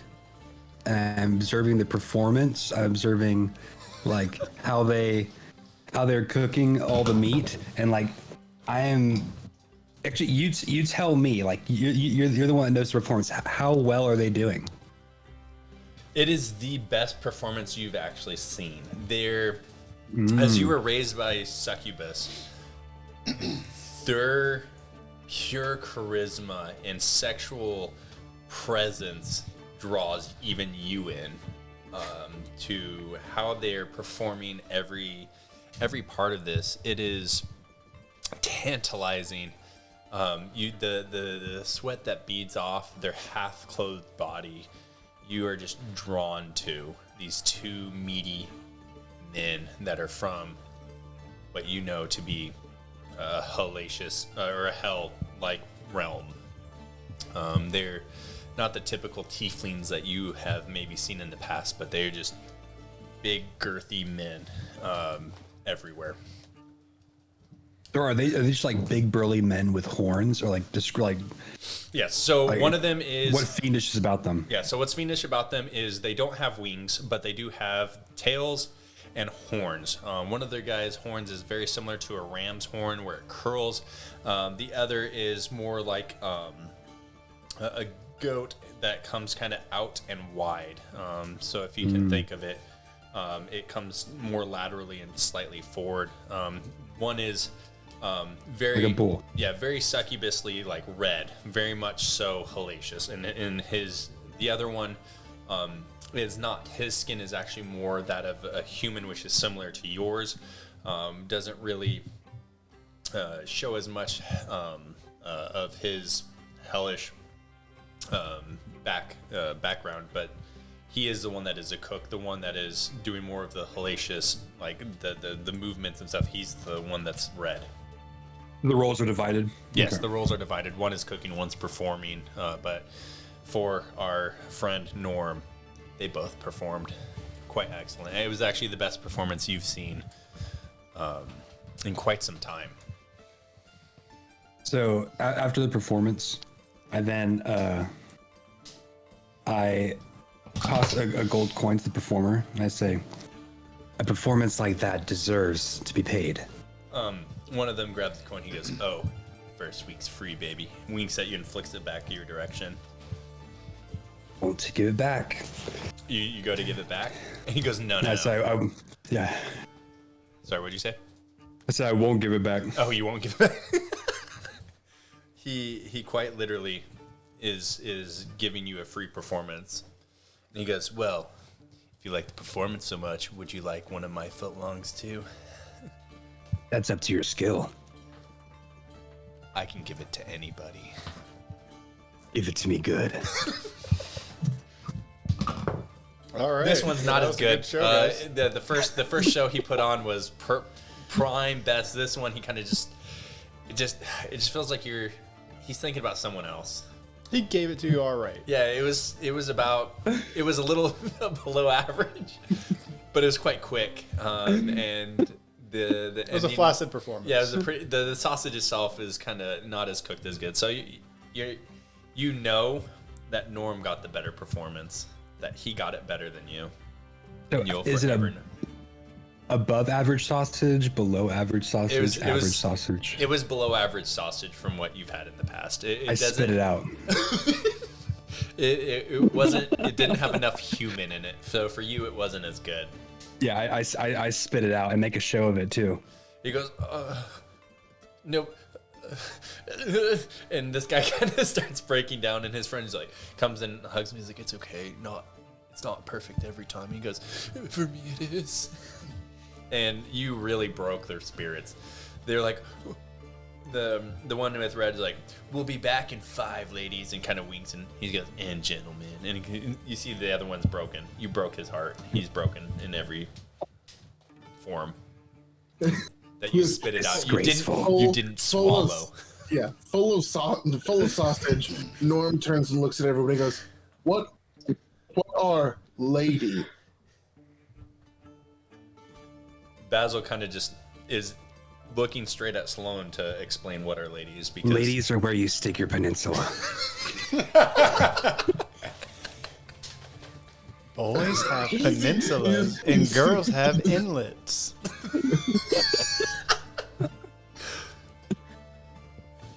Oh no! Norm just go ahead and roll perception for me. Yeah, how's John you doing? Yeah. very confused. Not good. 7. Very confused at this group of chuckle fucks. Yeah, you kind Looking at of the map all sketchy. you're now, like too. looking at them and you're like you're looking at a map, you're looking at this, you're really distracted by these guys. You actually lose sight of the guy the men that were looking at you earlier. Thanks a lot, guys. For You're what are you welcome. talking about? I'm not talking to you, Basil. Well, I mean, you said thanks, guys. We're parts of this guys, not those guys, but these guys. Are there any like shops that have like stuff that adventurers might want in the vicinity? Expound. Just like, I mean, What does he want? What does I John believe he's looking for gear. yeah. I mean, the dancing troupe that serves nice sausages have taken their break, you know. Yeah. So As you look around, you see that this place is not so much a place of shopping for equipment or anything like this. It's very much so just a eatery and a place for people to relax and to enjoy a show. And I mean, the fact that nothing you really have to pay for, even the performance, it looks like the performers are doing it for free. yeah. Gwen said he was going to go find seats, I do believe. So, Gwen, do you have some seats for us? Yeah, I got a table cleared out. And he's moved the chair from where his seat is, and he's just sitting on the floor. I'd say we go sit down with Gwen. I know I turn to Basil and I say, I spotted the guys again, but I lost them. It seems like they're probably out there somewhere. Well, if they're that interested in us, we can put on a performance of our own. If anybody would like to join me on the stage.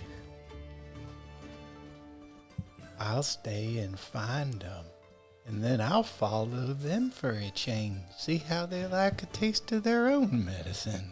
Because nobody gets away from Gwen. And I mean nobody. Basil's like, what? That sounds good, but does anybody want to perform with me up on the stage? I think we can draw them in quite quickly, and you can find them faster that way. So are we by the Yeah. they were cooking? Where they're cooking, myself, Jawin, Jonu, and Gwen all went to where the performers are because Gwen went to go sit down. Mm. So we kind of went that way. What would you have followed Solin and Norm? Yeah, so I'd have followed y'all. In reality, I probably kind of want to, like, I don't know. Norm doesn't know what you mean by perform. I mean, technically, neither does Jonu as well. I mean, yeah, I think. So I think just because he's curious, Norm just once again he raises his hand like, I will perform. So, with my performances that are quite different than most of these people here, it's more of me reading or spouting poems with music. I can borrow a lute, play a song, but I will not. I'm not great at singing, but I am good at bringing the story to life. Maybe you can be the visage or visual of my story. Can you dance? I believe. I do not know what these people would consider normal dancing, but I may be able to try. Well, so the way you were prancing and skipping earlier was quite rhythmic and followed mine. So if you can even try and do that with your gelatinous movements, with the strumming of my lute or someone else's lute. I don't have mine right now, but maybe I could give it a go. If you could give it a go, see if we can reel in a real crowd. John, Oh, okay. Jonu doesn't really have a better plan at the moment. Seems like this plan for Basil to kind of draw out these guys is good enough. Let's go with it. So Jonu tells Basil, he's like, well, I don't know what I do. I don't know who I am, of course. But you tell me what to do, and I'll get up there with you. Well, maybe you and our friend, you can probably, I kind of whisper only so you can hear. I would probably keep an eye out on Norm. Don't let him, or not Norm, sorry, Gwen. Keep an eye on Gwen. Don't let him get too carried away, and, you know, don't let him kill someone on our first day at this new town. Jonu just kind of nods in agreement with Basil. I don't know if you're any good at fighting or anything like this, but if something does happen, protect him. He looks kind of frail. Agreed. All right, I kind of Basil, kind of gets up and he goes, "All right, are you ready, Norm?" As ready as one can be. And at this point, Solin's not kind of with us, right? He's kind of off to the side. No, I am sitting with the audience, observing, enjoying my cigar, and just like puffing it out. Sounds good. All right, so we didn't tell you anything that's going on, Solin. So I kind of point to you, Jonu, and kind of like point to him to like kind of fill him in, but roll perception to see if you can get what I'm saying. 17. Yeah. All right. So with the 17, you kind of get the gist. I'm like, I point to him like gesturing for you to tell me or tell him what's going on, and I say, okay, Norm. So I'm going to take a lute from someone that's not looking real quick, and I'm going to play a song, and just move your body to the rhythm. That's all I need from you. You're gonna draw the crowd instantly. Nobody knows what you are. We're gonna instantly be a show, and we're going to make some real money first day. Are you ready? just a gelatinous thumbs up. Roll performance. Oh no. Oh no. That's charisma. That's -2. That's a 6. So it's a 6 total, or 6 minus 2? 6 total. That was Okay. an 8 -2. Mine was an 8, but I have a plus 4 to my charisma. So Yeah, I don't know that he knows what you're doing, so he's just kind of like, just kind of wiggling back and forth. Okay, so as you start kind of doing everybody kind of stops and starts staring towards towards us as you're dancing on stage, doing your truffle shuffle of a jelly wiggle. Hey, And Basil starts strumming his instrument, and the way he plays, well, actually I need to see if I stole it first, if I got away with it. Oh, all right. So I rolled a 3 plus 4, and the guards got 2 plus 2. So, all right. So Basil barely takes someone's loot without anybody noticing. Because of your distraction, kind of start jiggling. Basil starts strumming, and your rhythm and my song playing do not match at all. You're kind of just wiggling your body, and kind of describe kind of what you're doing, and I'll go into the performance. so I think because he has no concept of actual like dancing, like when you say, "Oh yeah, just dance," and he's just like, you said gyrate, so I'll just kind of just doing the sea anemone. Okay. And real quick, I think. Sorry. No, go ahead. Finish. You can finish. I would say I think as you start playing, and he hears like an actual rhythm, and like you said, he when he talks, it is basically just him harnessing a frequency and vibrating in that frequency. I think eventually he's just like, what the actual hell is that? Like he thinks somebody's speaking another language. And so while you've been doing that, because you told me you kind of motioned for me to go, kind of fill Solin in. Solin, right? Is that how you say it? Yes, it is. Yeah, Solin. So I've just made my way to him. And okay, yeah. And so I said, hey, we kind of lost sight of those guys again, and kind of Basil, I think, wants us to get to the center stage, so maybe we can draw them out. Wait, he wants me to perform up there with them? I mean, hey, at the end of the day, maybe we can get eyes on them by being in the center right there. Look, I know I'm a tiefling like those other guys, but we don't all do that, okay? Take one for the team. Fine. Gosh, my childhood all over again. All right, so what do you do, Solon, as you see Basil start strumming? He hasn't started talking or singing, and you just see Norm kind of moving towards the music, but kind of confused. I do the dance of my ancestors, the Chippendale. All right, go ahead and roll performance. Sheep on Dale. Ship on Dale. I was gonna ask, because like I said, he's kind of figuring out. It's like, oh, this is a certain kind of frequency. Can he try to, like, physically harmonize? Like a Chladni plate? Yeah. Okay. Kind of. Maybe further towards the performance, we can re-roll to see if that happens. I think that's cool. Okay. It's an 18.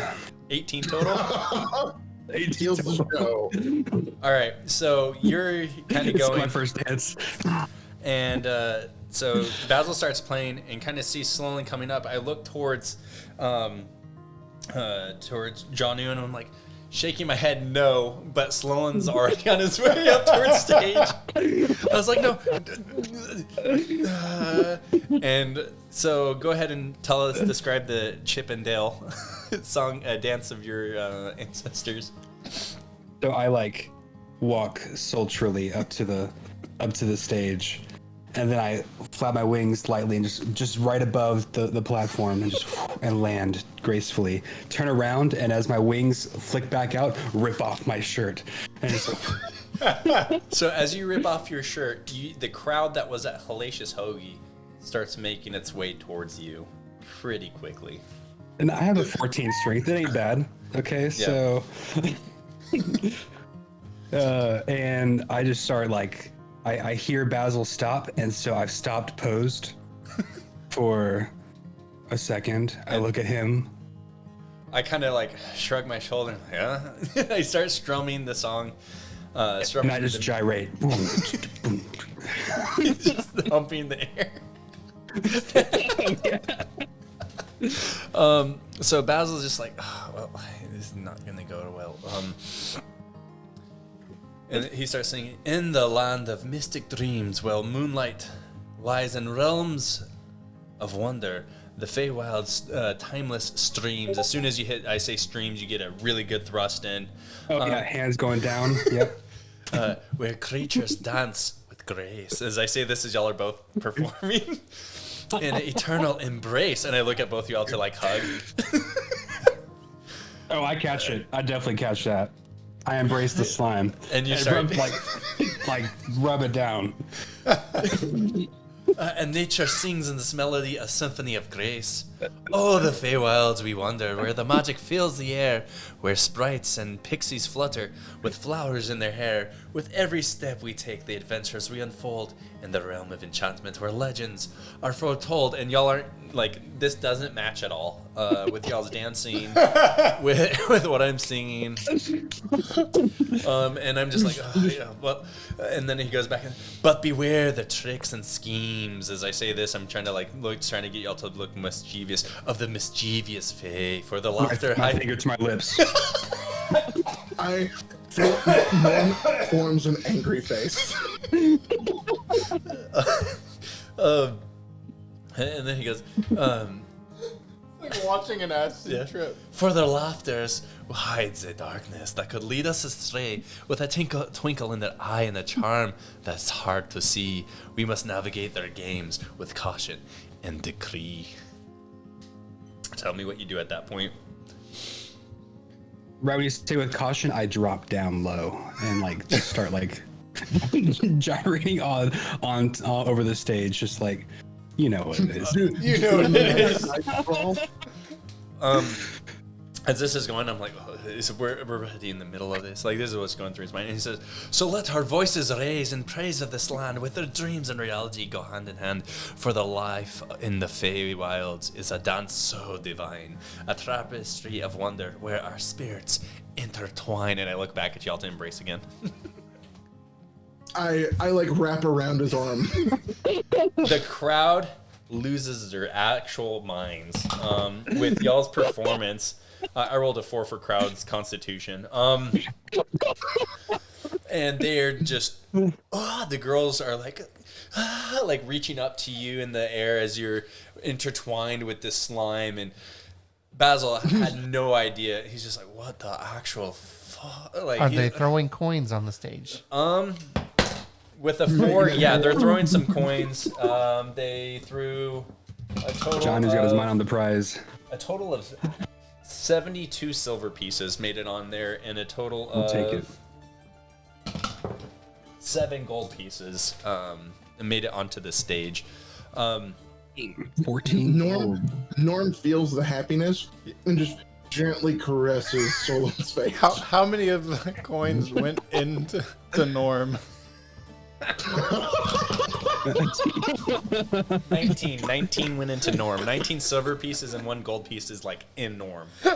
And all glittery now. And now there's like a little shine as you're like caressing his lips. I actually look like David Bowie's bulge now. Oh man, the crowd doesn't know what to do with the slime that can maneuver and move like any appendages that he wants. The gyrations, the crowd just doesn't know. Encore. Y'all see Basil for the first time kind of just chipper up. This whole time he's kind of been like down. And I look to you two and I say, encore? I'm already here. Another gelatinous thumbs up. Roll performance again to see how it goes. Oh gosh. Odds of getting good twice. 16. Did my dice just 20. appear? Oh, there we go. Have I found them by now? All right, go ahead and roll perception to see if you found those guys. I've also been looking as Okay, well. go ahead and roll perception at the same time. 19, so 21. Ooh, a 19. Ooh, y'all both So a 23. Oh, y'all are right behind them. They kind of walk towards the front of the crowd as well. Y'all are just right behind them. What was your performance? Norm? I think it's going to be low the way he's... Surprise, surprise, it's nothing less than a nat 20. Yours was a nat 20? So Mine was a nat 1. So that means that something has to happen.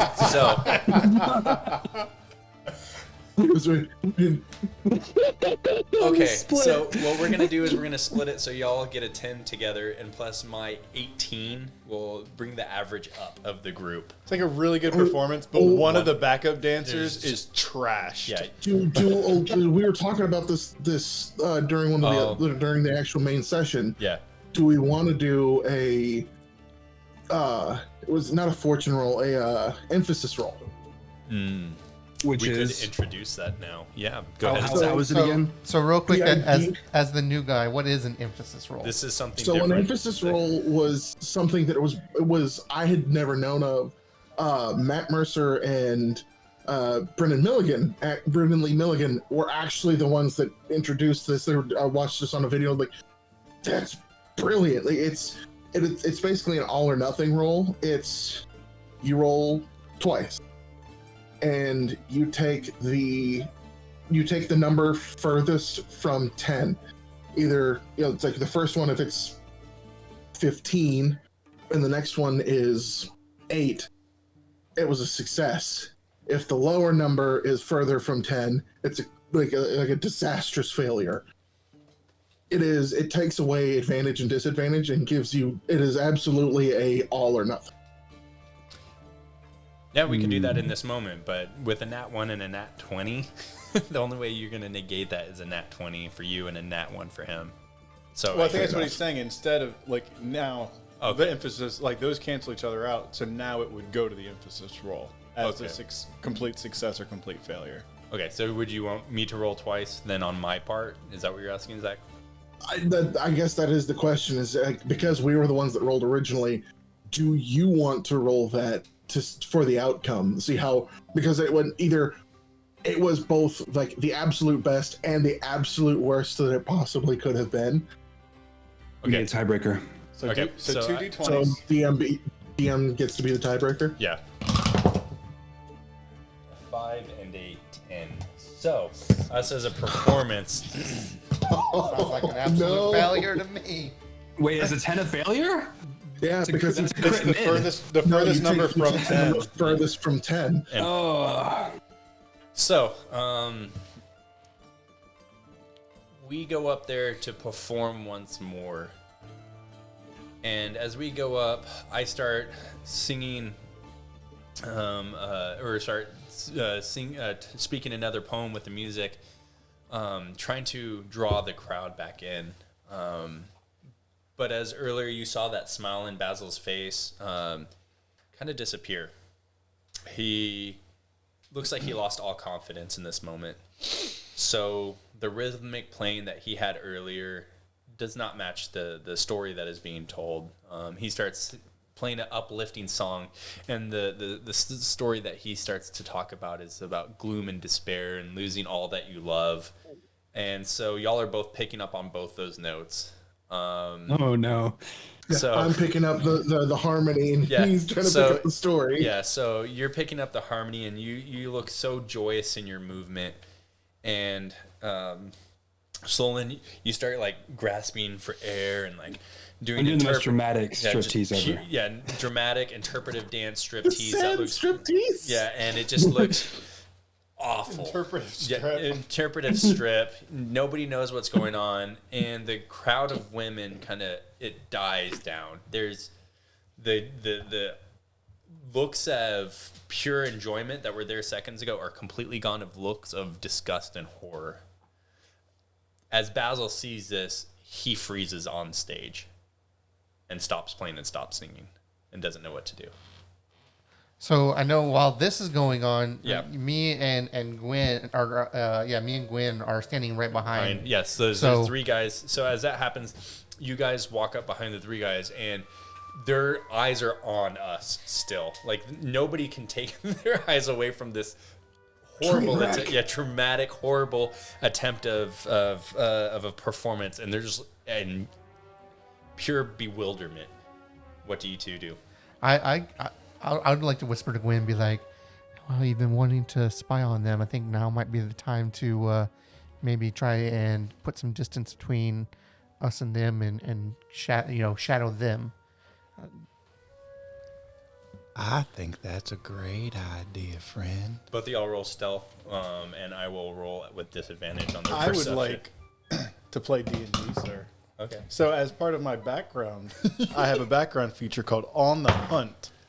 That's right. And on the hunt, I have an uncanny ability to hide in plain sight. While in public locations, I may actively stalk a single creature without rousing suspicion, so long as I don't speak to them or their associates. Okay. So, So I want to find judge which one's the leader. You see, If there is one. Yeah. There's a guy towards the left.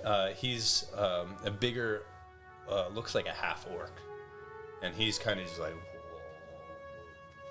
whoa. Like, and the other two are like, this is the worst show we have ever seen. And he's like, these are the ones. These guys really, we're wasting our times on the. Oh my mother! Like he looks pissed. So you see the other two kind of talking towards him. So based off your assumption, you can assume that is him. Okay. So I'll start sliding. Like, Jonu, you see Gwen just kind of like this, just still, since you've seen him, you haven't seen this like just giant smile that like, is hurting his face. It hasn't left his face yet. So he's just smiling. And then you see, it doesn't even look like his feet are, it's almost like he's moonwalking. He just slides backwards into the crowd and just like without turning around, he's just sliding and avoiding everybody. And then he makes eye contact with you, then does the 2 fingers to his eyes and points at the half-orc guy, and then just kind of melts into the crowd. So I understand now what he's doing, right? It's I rolled a 13, by the way, or 10 plus 3, so 13. Roll for abject horror. Yeah, no, these guys, they're stuck on the stage. The orc, you're right behind him. You kind of went away to disappear. Jonu, you hear him say, "Well, we have to get them out of here somewhere. Let's take, let's get the bunny, and the rest will follow." And one of them is like, with it, he looks like a rat-looking creature almost, and he goes, Well, we can easily grab the rabbit. We can take him to the docks and dispose of him there. and he goes, "Well, why is it always death and gloom with you? No, we are supposed to take him, and then we can get all of them, especially." He goes, "Wait, where are the other 2?"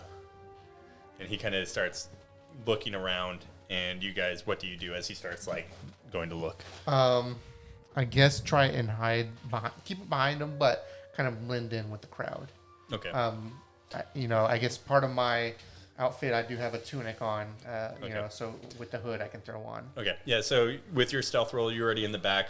You disappear into the crowd, literally, and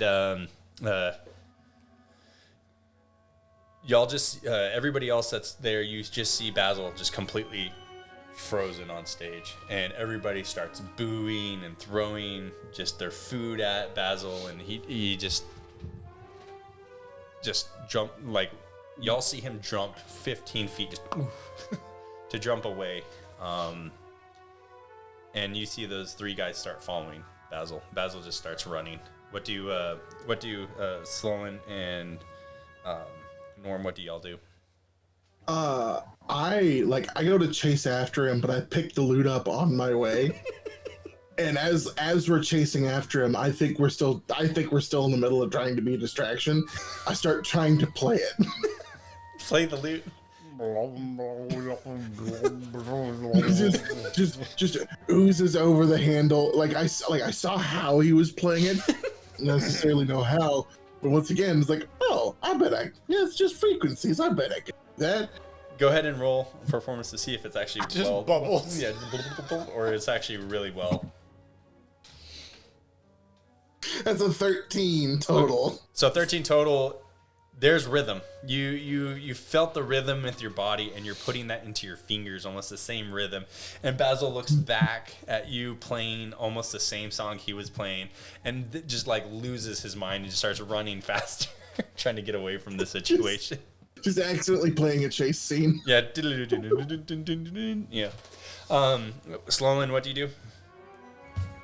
I chase the rabbit because that always goes well.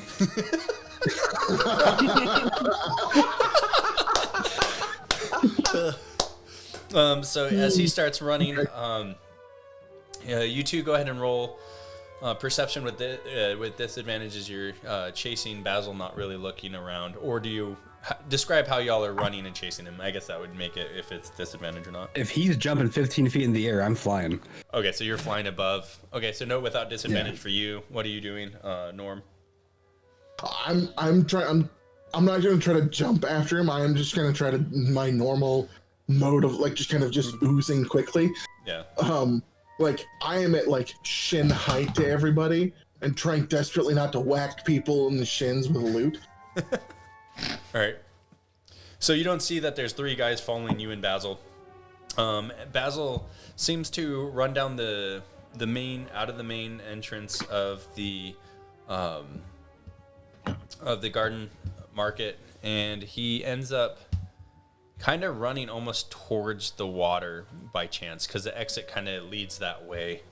As he comes out of the garden market, he takes a sharp right, and comes to a inner cross and goes left, literally straight towards the waterfront. I know for me, I've been following behind the mask. Yeah, they don't notice you guys. Now, I don't have any weapons on me. Woke up with no weapons. Do I see anything I can grab without being caught? It would be my question, because my character is very cautious, obviously. Go ahead and roll perception to see what you see. So that's a 5 with perception. That's wisdom, so that's a 7. You see a broken bottle. And okay, I'll pick it up. Okay. Yeah, so you grab the broken bottle, you're chasing behind. You aren't keeping a track of where Gwen went. He seems to know what he's doing. He's gone. So after about 5 minutes, Basil kind of just makes it towards the end of the waterway and just kind of stops and just is looking off in the distance. Norm, you're the first one to show up there. Solin, you're pretty much right there at the same time. Solin, see if roll perception to see if you saw the 3 guys. Okay. But once I get there, I'm gonna kind of hover up in the air still. Okay. I'm not gonna land. Okay. 16 total. Okay. Yeah, you see that there's 3 guys following, and behind them you also see Jonu right behind him. But you, for some reason, do not see Gwen. I've stopped playing because I figured like, oh, this might actually making him upset. Yes, it did. Very much so. Instead of holding it, it just kind of once again it just kind of oozes into his body. He's just running with it. So on the corner, where y'all stop, you Solin, see that on the edge of the pier, there's a bakery, a meat store, and then also what looks like to be some residences just right there. One of them looks almost to be like, I guess, Faerun wouldn't have apartments, but very similar to like flats. So would you say we're in an area where there still are people, or is it pretty barren? There's still people, but it's definitely not like the middle of the docks where It's residential. Yeah, it's residential, and then it looks like there's some eateries and basic stuff just right next to kind of the corner of this waterfront. The bakery looks kind of upclass because of the location on the pier. It's definitely not the We're in the docks. suburbs. Yeah, y'all are in the suburbs that have the waterfront properties. And how are the 3 pursuers? How are they kind of stance? Are they like standing all 3 right next to each other? Is there one kind of in front of 2? Yeah, so the 3 guys are kind of running in like a pincer formation. The big half orc in the middle, the rat guy on the side, and then there's a tiefling on the other side, and they're kind of like kind of a triangle. Yeah, type. kind of a triangle, beelining it towards Rabbit. They don't seem like they're slowing down to catch Basil. So not slowing down. Not slowing down as Basil stops. Could I kind of sneak up behind one of them and just kind of put not stab, but like put it like it's put it deep into their throat. No, but like put it like it's a sword, right? Because they don't know I don't have a sword because I'm behind them.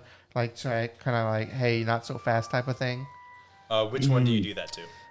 Let's do. What do you think? Let's do the one on the right. So the rat. Yeah. Okay, so go ahead and poke it in his back and roll deception. And of course, charisma is my +0. Come on, high one. 20. Yeah. So what do you say? I just say, hey, maybe y'all should. Why don't you think about slowing down there? Or how about why don't you think about stopping? And he dead stops and goes, What? Who?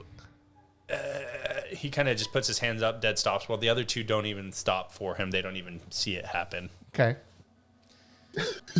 Gwen just from the ether just goes, good job. You did good. So as Gwen, I'm watching this, and I'm switching my target to I'm starting to follow. I don't know, whichever the guy on the left is. Okay, the tiefling. Yeah, I want to close distance, but like stay in the Making your shadows. mouth water a little bit. Yes. there's some internal struggles going on right now. So they finally make way, and the large one goes to tackle Basil. Okay, so when they start getting in that close of a distance, Yeah. I would like to, as quickly and stealthily as possible, get behind one of them, just like he did. But instead of a knife or anything, I just want to, like, kind of grab onto their shoulders and, like, climb onto their back. And just, with a real big, like, from the neck to the top of the head, just lick their face. Go. It's great to meet you. My name's Gwen, and I can't wait to eat you.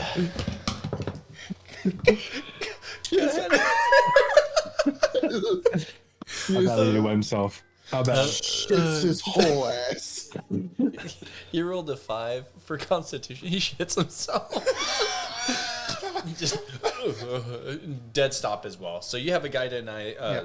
He thinks it's a sword. This guy just craps himself. Does Hey, Bun, you might want to turn around. This guy goes and beelines to tackle Basil, and just out of nowhere, as y'all are standing there, he clotheslines Basil, and just full on rugby style, perfect deform shoulder to this 28 pound bunny just obliterates him with the tackle in front of you, Norm and Solin. Just takes him out. Are they on the ground? I'll roll some decks. Yes, he is. Basil is not. so? Yeah, So he just So when he tackles him, he kind of falls, but Basil maintains his balance. no. He drills Basil. Basil's on the ground. The other guy flips and just is instantly on his feet, holding Basil by the ears. Oh, while that's going on, I reach into my cigar pouch, and while I'm just flying up there, pull out a pink cigar and light it. I light it up, and then I blow blow a puff of silvery smoke in their direction, and I cast sleep over the bad guys. All 3 of them? It is. This will be edited to be much shorter. Now, this is you as a level 0? Yeah, you're doing this as a level 0? Is this Background. Yeah, background.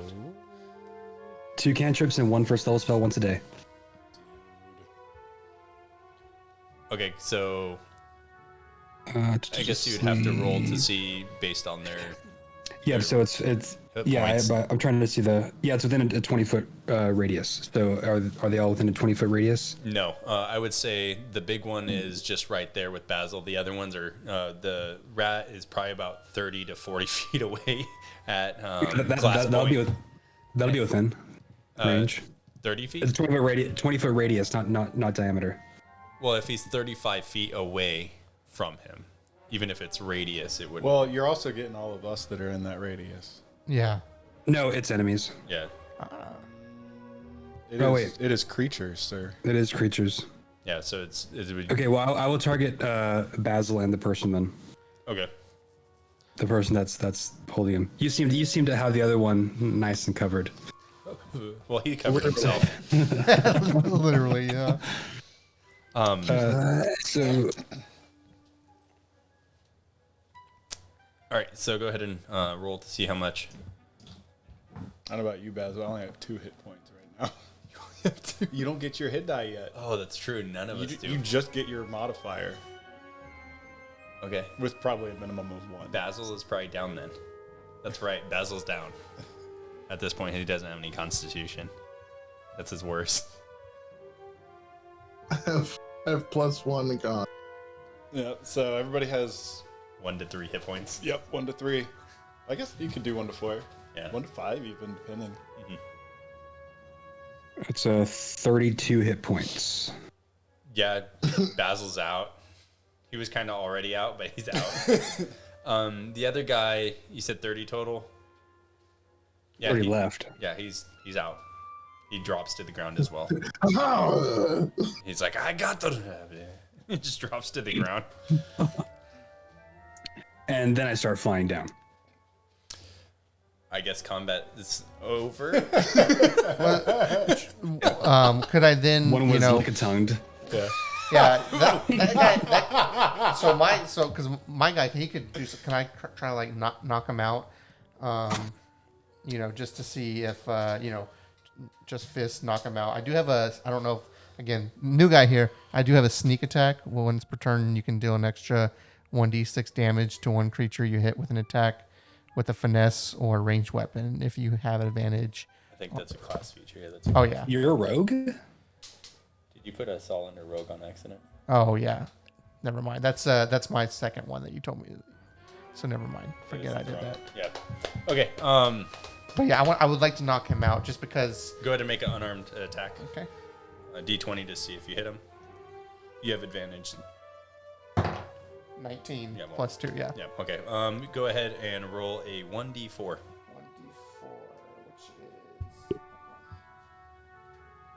is 1 plus your strength modifier. 2. So you hit him for 3 damage. And he just buckles underneath. Drops to the ground. There looks like to be a group of people that are starting to walk towards this commotion. And the tiefling quickly looks, why are you attacking us? We've done nothing to you. In front of the crowd, as the crowd starts to gather. Oh, which one was the tiefling? Like the tiefling's the one that got licked after me. Oh, man. Okay, yeah, he's like... So, real quick, you say that the people are starting to gather. So, did anyone see the main, was it half work? From what you can tell, not. Okay. No, nothing. Of course not. So, they didn't see him tackle? From what we can from tell. this interaction as of right now, no. Okay. He goes, Norm starts jumping up and down, like with the loot, like making a lot of noise, like untrue, your friend tackled our rabbit. and he goes, I was just walking behind and this man is licking me. What is going on? He said he was going to eat me. He's trying to murder me. This man is so drunk that he has defecated himself in public. I would assume that the city guards don't allow for defecating yourself in public. That is no. Yes, you did. I can smell it on you. I defecated because you licked me. I didn't know what to do. Why would I lick you? I don't know. Why would you lick me? Go ahead and roll persuasion, I guess. Can I Seven. like help? Help? Can I help him because we're both action. saying like, no, you did this bad. Yeah, you can lick the other side. Or no, Reach sorry, out 5. one pseudopod and just kind of gently caress They his got face. the Like that. one.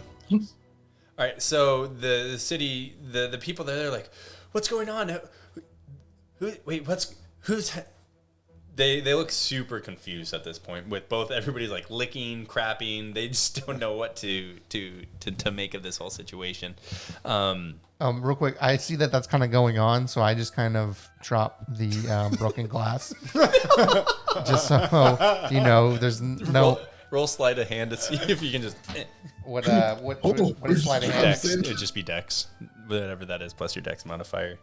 I was just picking up litter. 17. Oh yeah, you kind of like drop the glass to your foot and just kind of kicks it to the side where it didn't make any noise, at least where nobody could hear it. And the crowd is like, guards, start yelling for guards to come. And after a few seconds, the guards do make it over there. It seems like there's a pretty high dense population of guards in this city. One of them appears and he goes, "What's going on here?" Like Gwen has moved at least 5 feet or so away, Just so this guy's now standing there in his own just shit. Yeah. So everybody can just let that image marinate for a little bit. Yeah. I'm trying to wake up Basil. Basil's Norm unconscious. raises his appendage. Go ahead and roll medicine to see if you can see that he is technically death saving throws. Is there a veterinarian in the house? Medicine.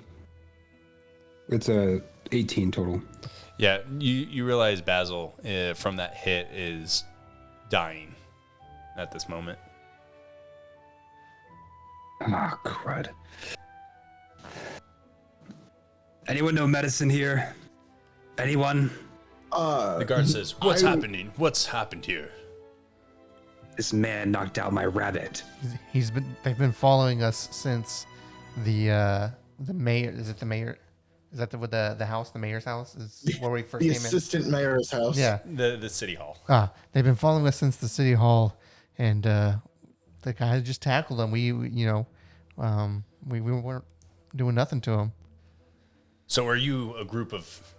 Are y'all a group together and they're a group together? He's dying. Norm rolls over and starts to try to render aid. I actually have a background for this. I have magic initiate for cleric, Okay. Nice. so I'm going to try to stabilize him at the very least. Okay. Nat 20. Yeah, so you go to stabilize him. You kind of like start oozing on his chest. Chest compressions. And you bring Basil to, he just starts coughing, and his chest, you can see the ribs are broken. You might have brought him to, but his ribs are just fractured in all the different places. And Basil, I can't breathe. It hurts so bad. What happened? I like ooze like up underneath him and like kind of like create like a little bit of a cushion, like kind of a pillow. Thank you. I was just looking at the water. What happened?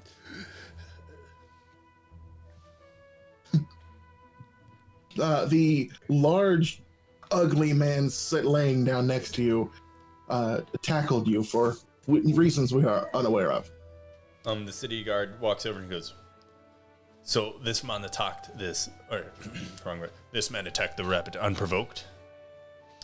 He did. As far as we can tell. I believe they were trying to do some stuff that's outlined on page 31 of this book.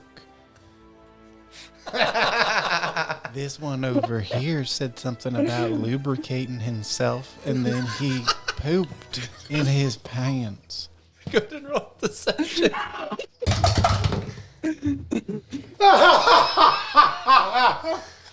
Do you want to verify it? Nat 20? Yeah, he got a nat 20. Yes. The guy goes, "What? Yes. With fecal matter? What?" The guy's like, "No, but you have it all right." And the guard just gets him, throws him in handcuffs, and he goes, "Who is with you?" And he goes, "Nobody was with me. Nobody was with me." And he, and out of the crowd, you see a hand come up. He goes, "That is not true. These two gentlemen were part of it as well. I saw the whole thing." He puts his hand up, and he's in these green robes. He looks like a cleric of sorts. It's one of the tieflings that stuffed Norm. No, this is a older human gentleman in green robes. On his shirt, you can see that there's a what looks like to be almost like a waterfall on his crest. As y'all look at him, and he goes, "I'm a priest of Aladith, and I was here for the whole thing." This large creature, and so the guard kind of goes to him with that man cuffed, and he gets a statement from him, and you guys can hear that this man's like, "Yes, this half-orc attacked him unprovoked," and kind of tells your side of the story, and he goes, Priest, you can give that later. Can you please heal my friend? the cleric is like, "Yes, of course," and he goes, "Give me a second, guard," and walks over. And he goes, "It's a shame that any harm came to anybody here." And he kneels down and starts to heal. Any bunny here?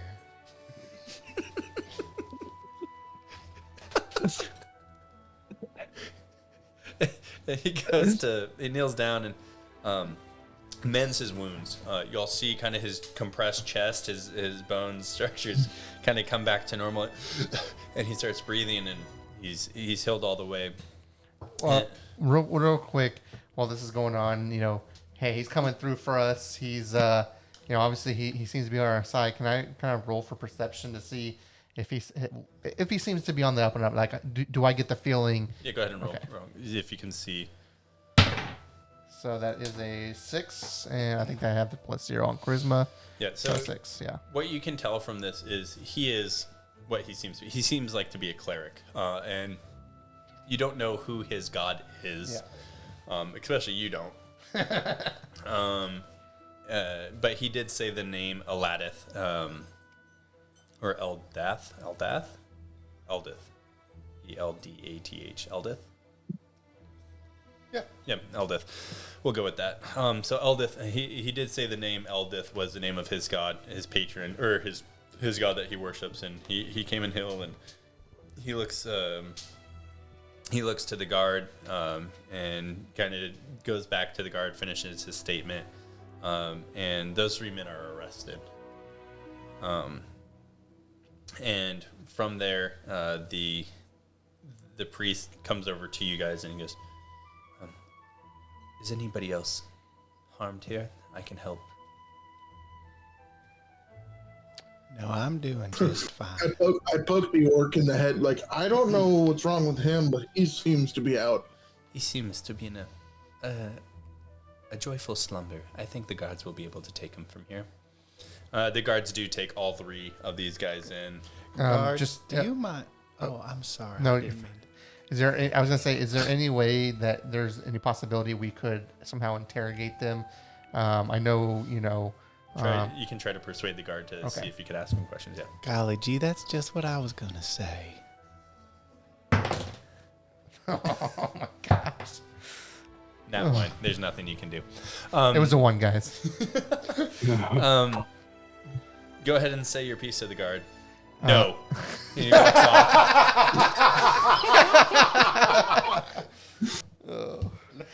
So much for fitting in as a folk hero. He goes, "No, I'm busy," and he kind of just goes back to arresting these guys.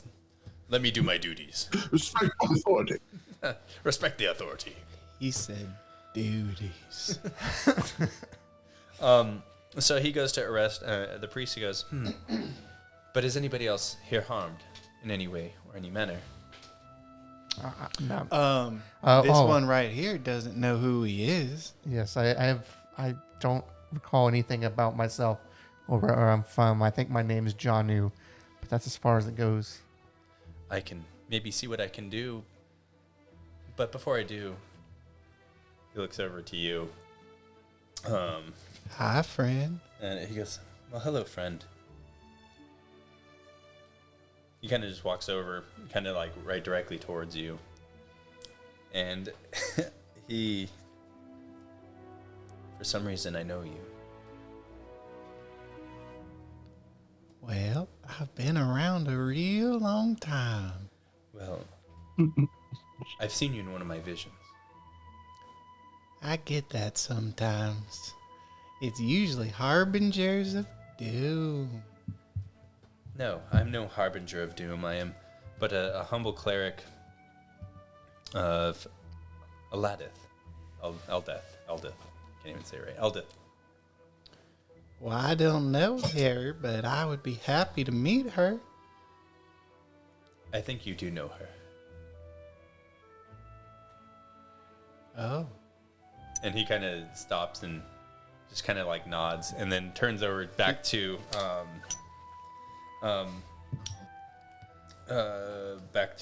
you, Jonu, and he looks and he goes, "I'll see what I can do."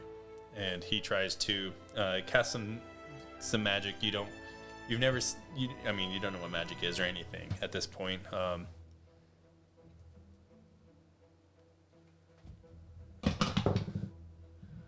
Okay.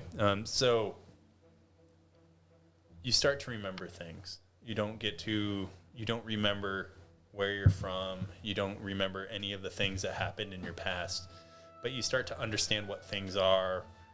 That's like your perception and knowledge of just things come back to you in a rush.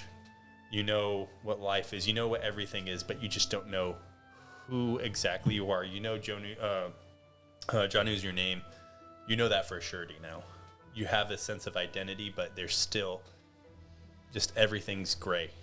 But you have this full knowledge of you having a sense of belonging. You have a sense of duty. You having a sense of protecting others that you've had once before is now back to you. The sense of who you were is back.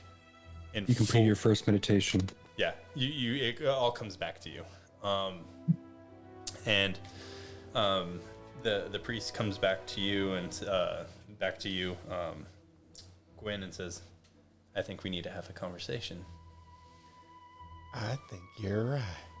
And he goes, would you and your companions, would y'all like to come to the outskirts of town with me? I would love to go where the city ordinances don't apply. Gwen and I haven't had a good meal yet, so I'll follow. Well, I don't know about good food, but you'll have good company. Oh, I'll make the food. Don't worry about it. We just gotta get outside of the city limits first. Real quick, when you do that with my memories, like I said, I don't remember anything, but as my sense of duty kind of comes back to me, I do hear a female voice that says, "Find me." It was something I put in my backstory, so I'm gonna put it in play now if that's okay. Yeah, that's fine. Perfect. Find me. It's more like Find me.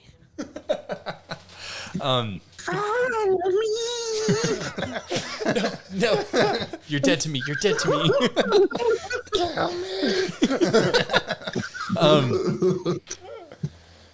So as that happens,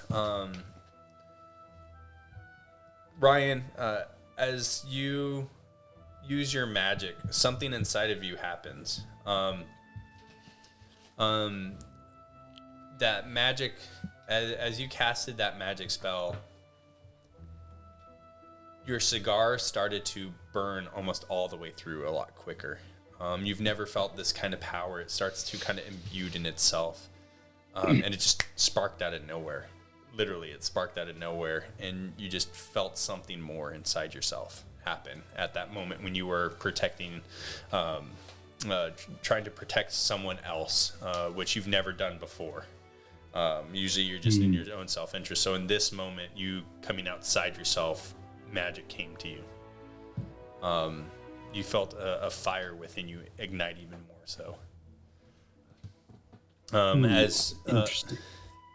As you, the priest looks over, he goes, if you'd like to follow me, I'm on the outskirts of the main wall. I am in the Norwall, and it's not the most well-kept place, but it is a place to, I guess, escape some of the false realities of the city. If y'all are, you're more than welcome to follow me. Another man saying we're welcome. Basil, you think you're up for the trip? Basil, he kind of hops and he goes, well, he did save my life, so I would love to hear more of his story. I haven't heard a good story in quite some time. Let's do it. So y'all make way through Eldoria.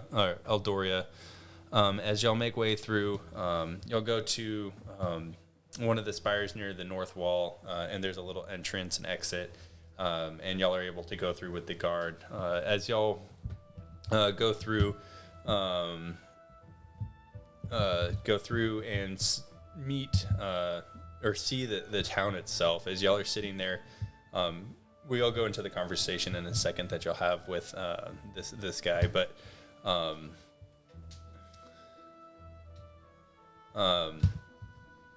y'all get to see the city even more so. Y'all have already got a sense that the things that were told to y'all, kind of something wasn't right. Y'all got to be able to say that the city, there's not a melting pot of harmony. It seems like there's already despair within the city, as y'all see that not everybody's taking care of everybody. Like, it's not a utopia by any sense of the means. It looks like any normal town that y'all have seen in the past, with there's just something that y'all get the sense that there's something wrong in this town.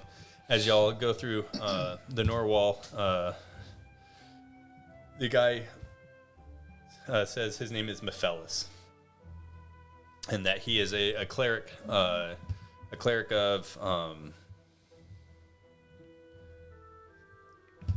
sorry, I might pull back up my notes. A cleric of Eldith. Eldith is, and he's talking primarily to you, Norm, about Eldith.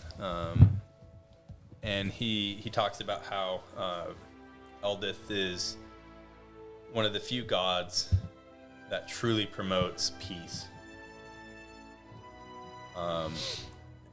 And just to you, and only where you can hear it, and said, Eldith came to me. I think she came to you in a different visage. But I've seen you, and I know I'm supposed to help you in some manner. I don't know what this is. I don't know what you've been through, but I believe Eldith has a greater things in store for you than you know. This is just what I've been looking for. I think that I would very much like to get to know this Eldith. He says, Eldith is that of peace, that of nature, family, protection. She is everything that comes through true peace, through passivity. I believe in due time, you'll truly get to know Eldith the way I do. I would very much like that. I've recently taken a bit of a fork in the road. And that's easy. Peace, protection, and passivity are kind of what I'm looking for right now. He goes, Eldith be praised. And he kind of looks to the rest of you after that intimate conversation. He goes, well, come with me. We aren't technically going to stay in the walls or outside the walls of Norwall. There's some areas within the woods that I have set camp. And I was called to bring you to. I was called to come to save you. And he takes. Do y'all all follow him out to the woods in Norwall? I know before I go definitely. into the woods, I would like to get a sword of some kind. Don't want to go into the deep, dark woods without any type of weapon. So I'm like, I'd like to go, but before I do that, I need some type of weaponry.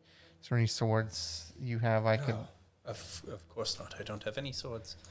I am that of passivity and helping others. I do not have any weapons adorned on me. And he kind of shows and opens his cloak to show that there's not a single thing of weapons, but just like bags of like healing components. Gwen will hand you his dagger and say, This is my last one. I don't think I'll be needing it anymore. Be careful with it. It's killed a lot of people. It's very seasoned if you want to cut your food with it. Jonu kind of looks at him weird, Gwen weird, but he's like, well, I just after unlocking the memories, he knows he's kind of adept with swords, so he takes it, knowing that as soon as he can get his own sword, he will. But a dagger will do for now. So as y'all make way to the north wall of Eldoria, y'all come to these woods. This is still probably midday. So as y'all are walking through the woods, y'all see the lights gleaming into the open parts of these pillars of lights that kind of illuminate the woods. You hear the sound of birds chirping, movement throughout the woods. You see the typical forest where there's deers bounding about, and Basil's just glaring at all of you, just like as a warning. If you make a rabbit joke, he's gonna be pissed. And he's just like glaring pretty angrily at all of you, just hoping that doesn't happen. Norm is 100% still rocking that loot floating around him. It just kind of oozes back out, and he starts trying to like just experiment and pick on the strings as they're going through the woods. Go ahead and roll performance once again.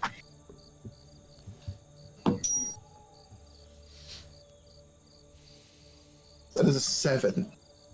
So because of all the disruption that you've just been through, your rhythm that you had prior, it's not there. Basil goes, "Do you mind?" and kind of like reaches his hand out to the loot. He just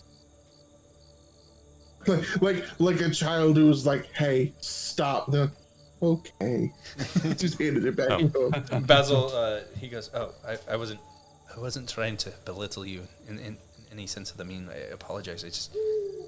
I would like to play if you don't mind."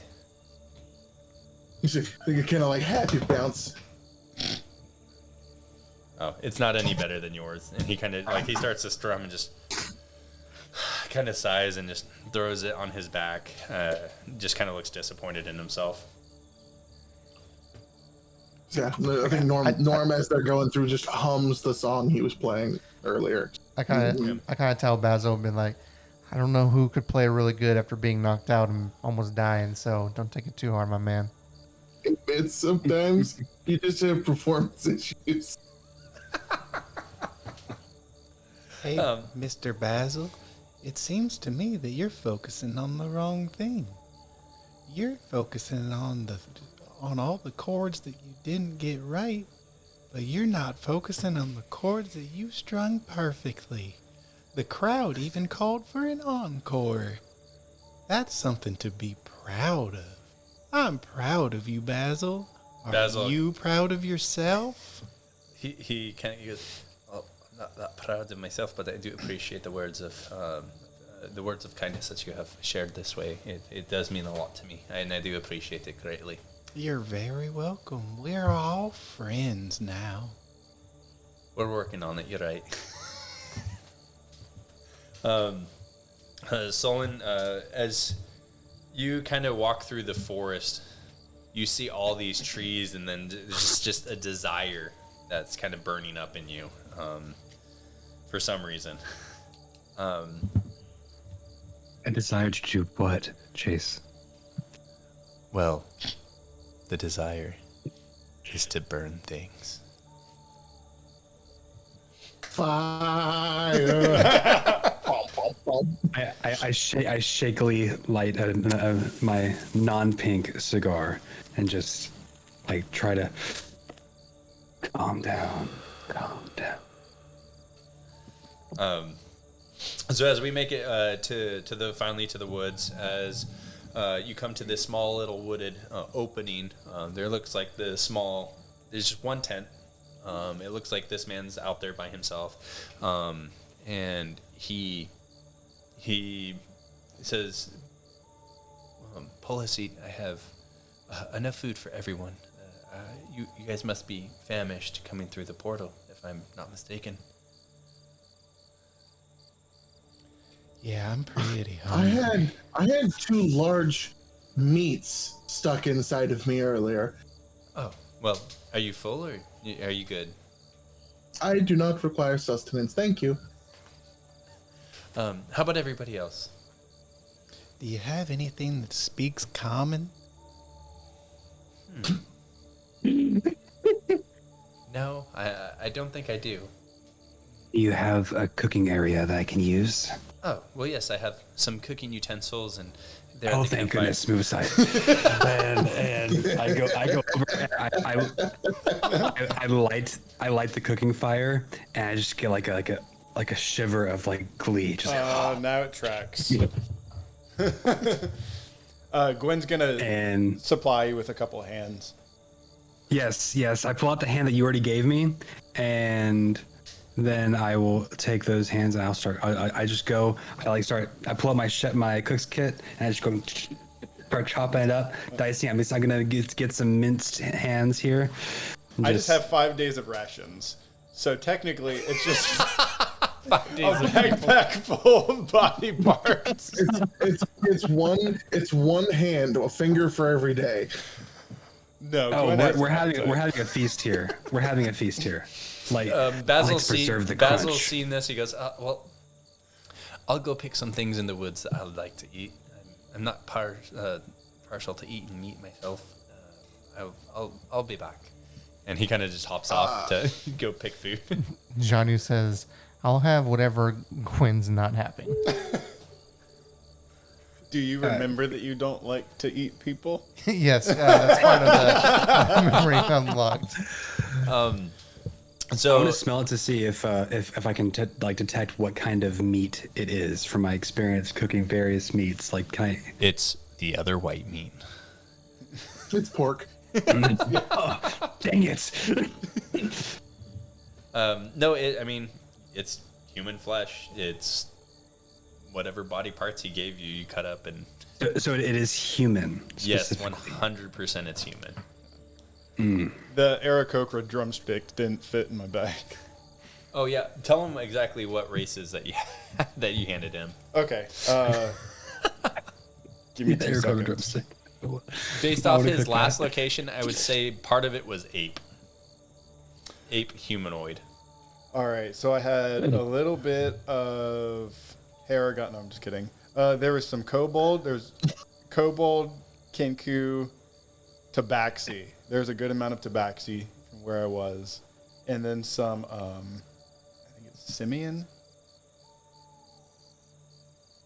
So I definitely separate all the like tobacco simic that hybrid. you give me. Yeah, it's like a sentient flying monkey. I separate all the feline that you give me, and I like. I'm known for my feline fillet. I just like start getting my spices out. Like, So you don't know that Norman's this just isn't sitting human. there You see and he that there's starts oozing fur. off in the direction of Basil. And Go he's ahead and like, roll perception to see if you can tell it's a humanoid or if you just think it's animal. these are all pretty. They could be animals. Nat There's large. 20. You got a nat 20. Yeah, you can tell based off this conversation. It's something that spoke common. I turn to the priest. I'm like, you got anything pre-made already? And he goes, well, I live off the forest itself. I have some mushrooms. Listen, one like oozy appendage grabs Jonu by the hand. Is like, we should follow the rabbit. I think that's a wise choice. So you got. I'm sure some of this came from the forest. And it's like, it's gonna be okay. It's gonna be okay. So as you're cooking the meal, the priest himself. Let me pull up. How does the priest react to us eating or cooking? Mephiles doesn't seem like qualmed about it at all. He understands nature itself, that there is always going to be one that devours itself. That is one that is nature. But he does come up to you and say, if you don't mind me asking, brother, how did you come by this means of sustenance? Well, when I was just a baby, around 15, 20 years old, and I was put in the fighting pits, they didn't actually give us food. It was just whoever died. And that was for, I don't know, a couple 100 years. And then I just got a real hankering for it. You know, I've tried other things, but if you can't taste the fear or the love, I think there's thoughts in the meat. And I think it's the thoughts that taste real scrumptious in my belly. He looks directly into your eyes and he goes, I believe you're not too far off. But imagine getting these pure emotions through helping.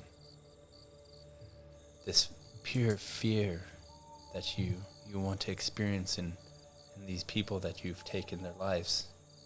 Imagine feasting upon their joy by giving life. But I'm a boy. I can't give life. That's what girls do. Through magic, you can give life. Not The so much. The protecting you were talking about. Yes, the protecting. Did you see how I helped your friend Basil? I did. That was mighty kind of you. Imagine being able to do that and bringing life back to atone for all the lives that you have taken. It did seem kind of warm watching you do that. I've never felt warm before. As your friend prepares this meal, come with me. Let us see if you have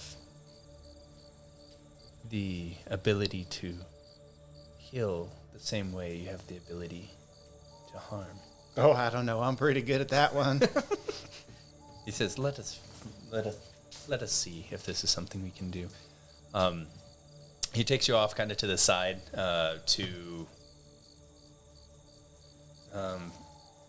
he takes you to and finds a downed animal. And he tries to get you to try to heal the animal, in essence. Okay.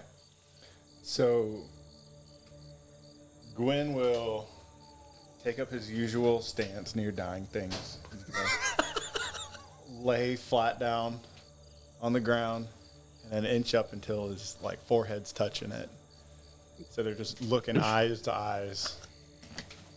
And then just kind of talking to himself. Or no, he'll talk to a deer? What kind of animal was it? A squirrel. Okay, Make it a squirrel. So he's booping the squirrel with his nose. Hey, look up at me, little friend. I'm gonna try something new. I'm gonna save you, friend. He kind of tilts its head as it's looking at you. I've never looked into somebody's eyes and not wanted to eat them or end them before.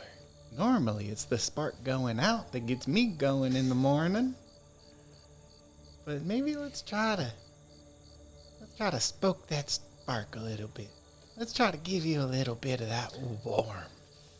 So you don't see the priest actually do the healing. But he heals it as you speak these kind words to it. You see the squirrel, that was hurt and feeble, come back to life. You see the light come back. You see the energy. You see the glow. And it kind of runs up your hand, arm, kind of jumps to a tree and takes off. Gwen jumps back, just flips straight up to his feet and turns around and goes, Did you see that, friend? I did it. He goes, how did that feel? It felt like I've had diseases before from having relations with people, and it gave me a real burning sensation when I peed. This was like that, but in my heart. It was like syphilis of the heart. I think I liked it. I think I rather liked it. He says, your analogies are quite unique to you and your life. And that is something that is welcomed in the teachings of Eldeth.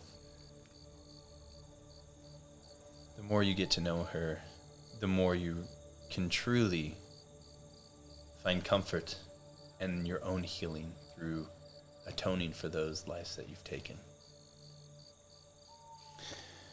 Well, I don't know that I need to atone. I don't really feel bad about any of it. But I think it's just time for me to try something new. And if that new thing is making people smile instead of scream, that could be fun. He looks towards you and he says, I understand your desire for the flesh. It's so nummy Know that for the soul. there are ways to cure sicknesses and madnesses, but there's also ways to just calm the dying and give them peace in natural passing. This is the way of Eldith.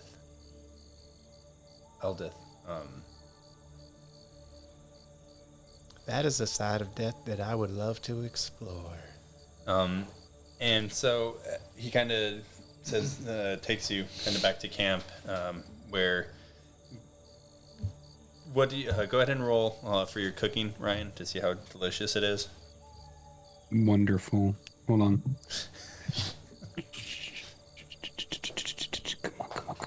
Come on.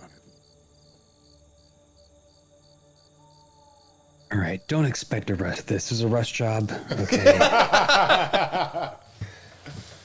These ingredients are a little old and not properly seasoned.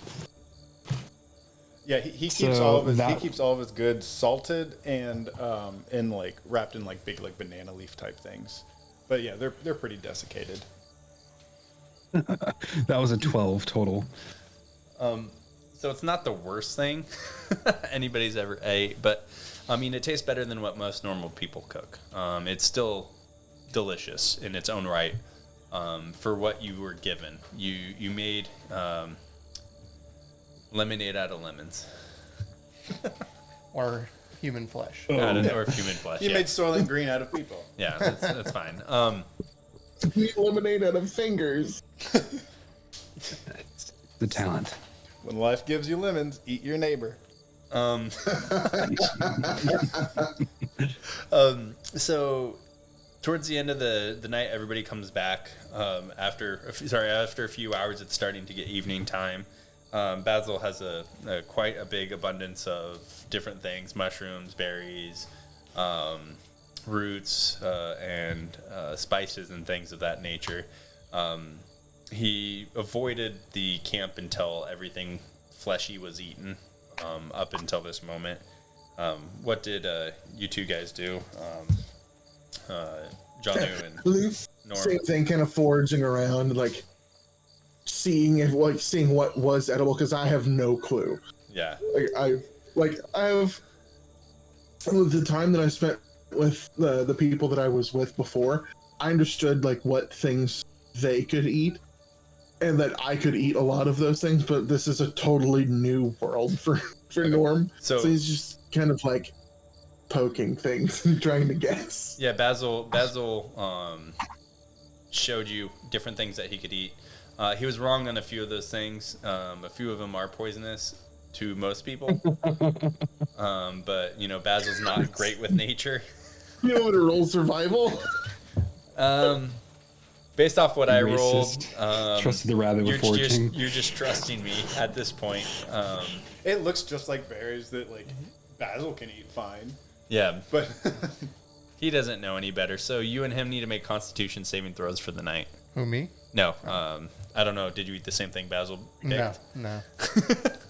Yeah, we just ate human flesh. We're fine.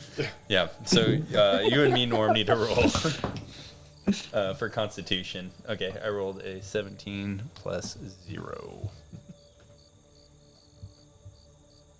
I have a resistance to acid and poison damage. There you go. I figured that was the case. Yeah, no, I didn't realize that. I was like, oh, I remember reading that. Do you want me to still roll for that? No, you're completely fine at that point. I was gonna say, I was just like, I don't know what's wrong with you two. That was delicious.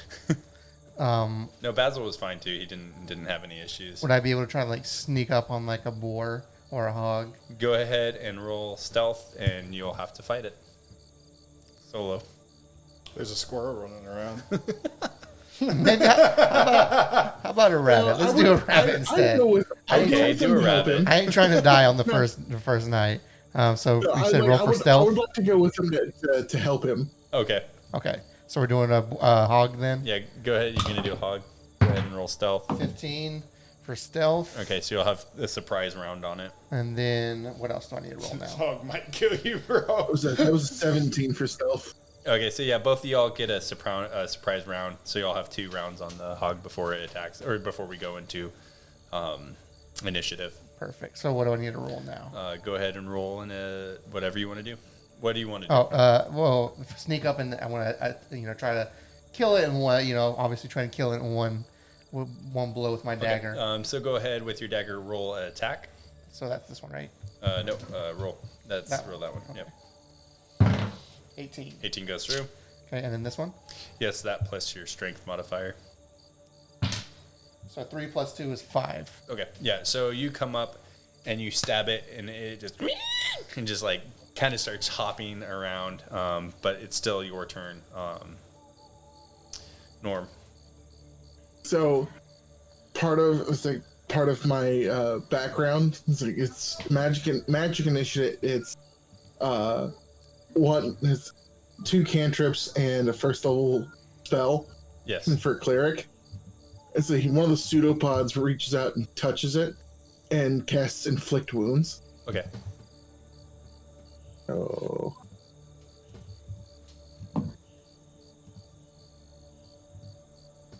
It is a 23 to hit. I think that hits. Yeah. 3d10 damage. Because he doesn't know. He's like, oh no, it's alive. Boop. The boar explodes.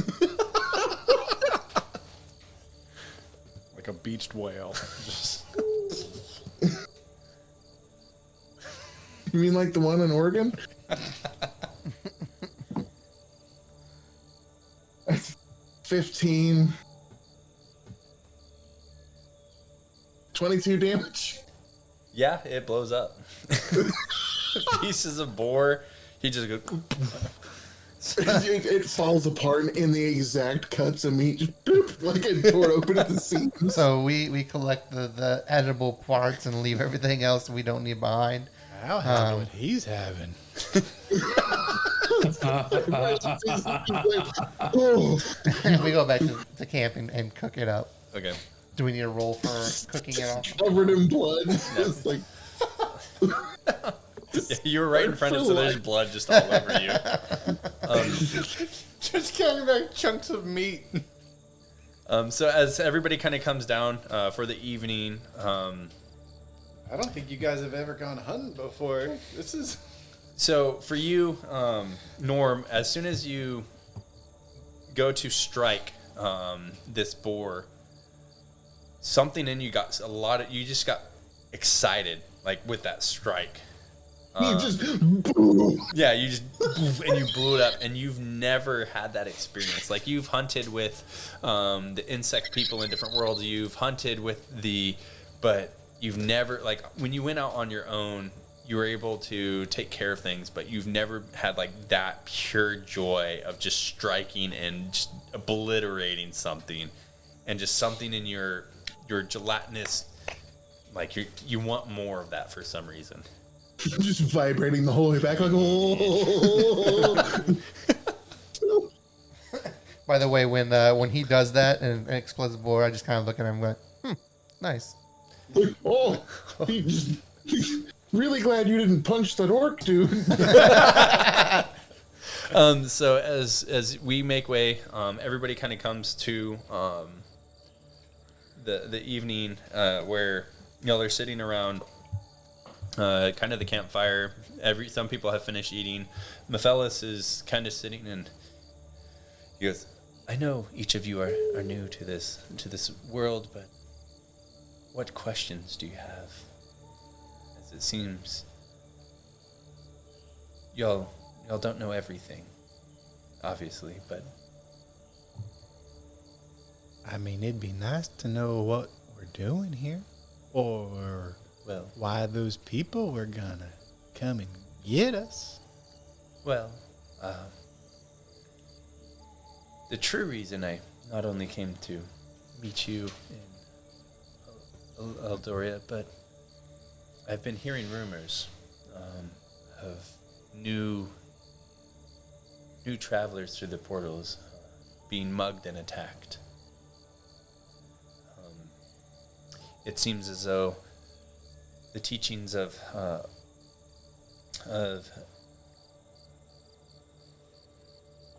Eldith is not in the hearts of the people, and my true goal is to bring the goal of the city back, of having a utopia, a place of peace. It seems as though Eldoria has lost its sight. It seems as though there has been corruption and anger and greed has taken over the city, and I just want to do everything in my power to help Eldoria back on the lights of peace that it once was when it first came to as a melting pot. I don't know if that is something you five would help with. I got nothing better to do. I guess in reality, I'm trying to find the truth on what is truly happening in the city. It's not what it seems to be. Well, you've helped me regain some of my memory, not so much who I am, but kind of what I am, if you will. I think I owe it to you as a thanks to help you with that. Oh, well, I appreciate it from you two, but I will ask for each one of y'all's help. I don't want it to be, I want it to be each of your own decision. How about to you, Norm? I am here to learn and to help others if I can. He smiles. He goes, "Aren't we all?" He looks over to Basil and, what say you, Basil? Basil kind of just looks up and goes, "Well, I'm along for the ride for now. I got, as someone else said, I got nothing else to do." So he kind of gets this little smirk and kind of puts his head back down. "I'm in for the ride." He looks over to you, Solin, and just doesn't say your name, but just kind of like gestures towards you. Look, I don't care about all of your ideals and all your pacifism, but these guys want to help you. They're pretty good so far, so I'll stick with them. Well, I appreciate each one of you in your own rights making the decision for whatever deciding factor that may be, but let us get a good night's rest and we can make way into the town tomorrow and find out more about what's really going on here.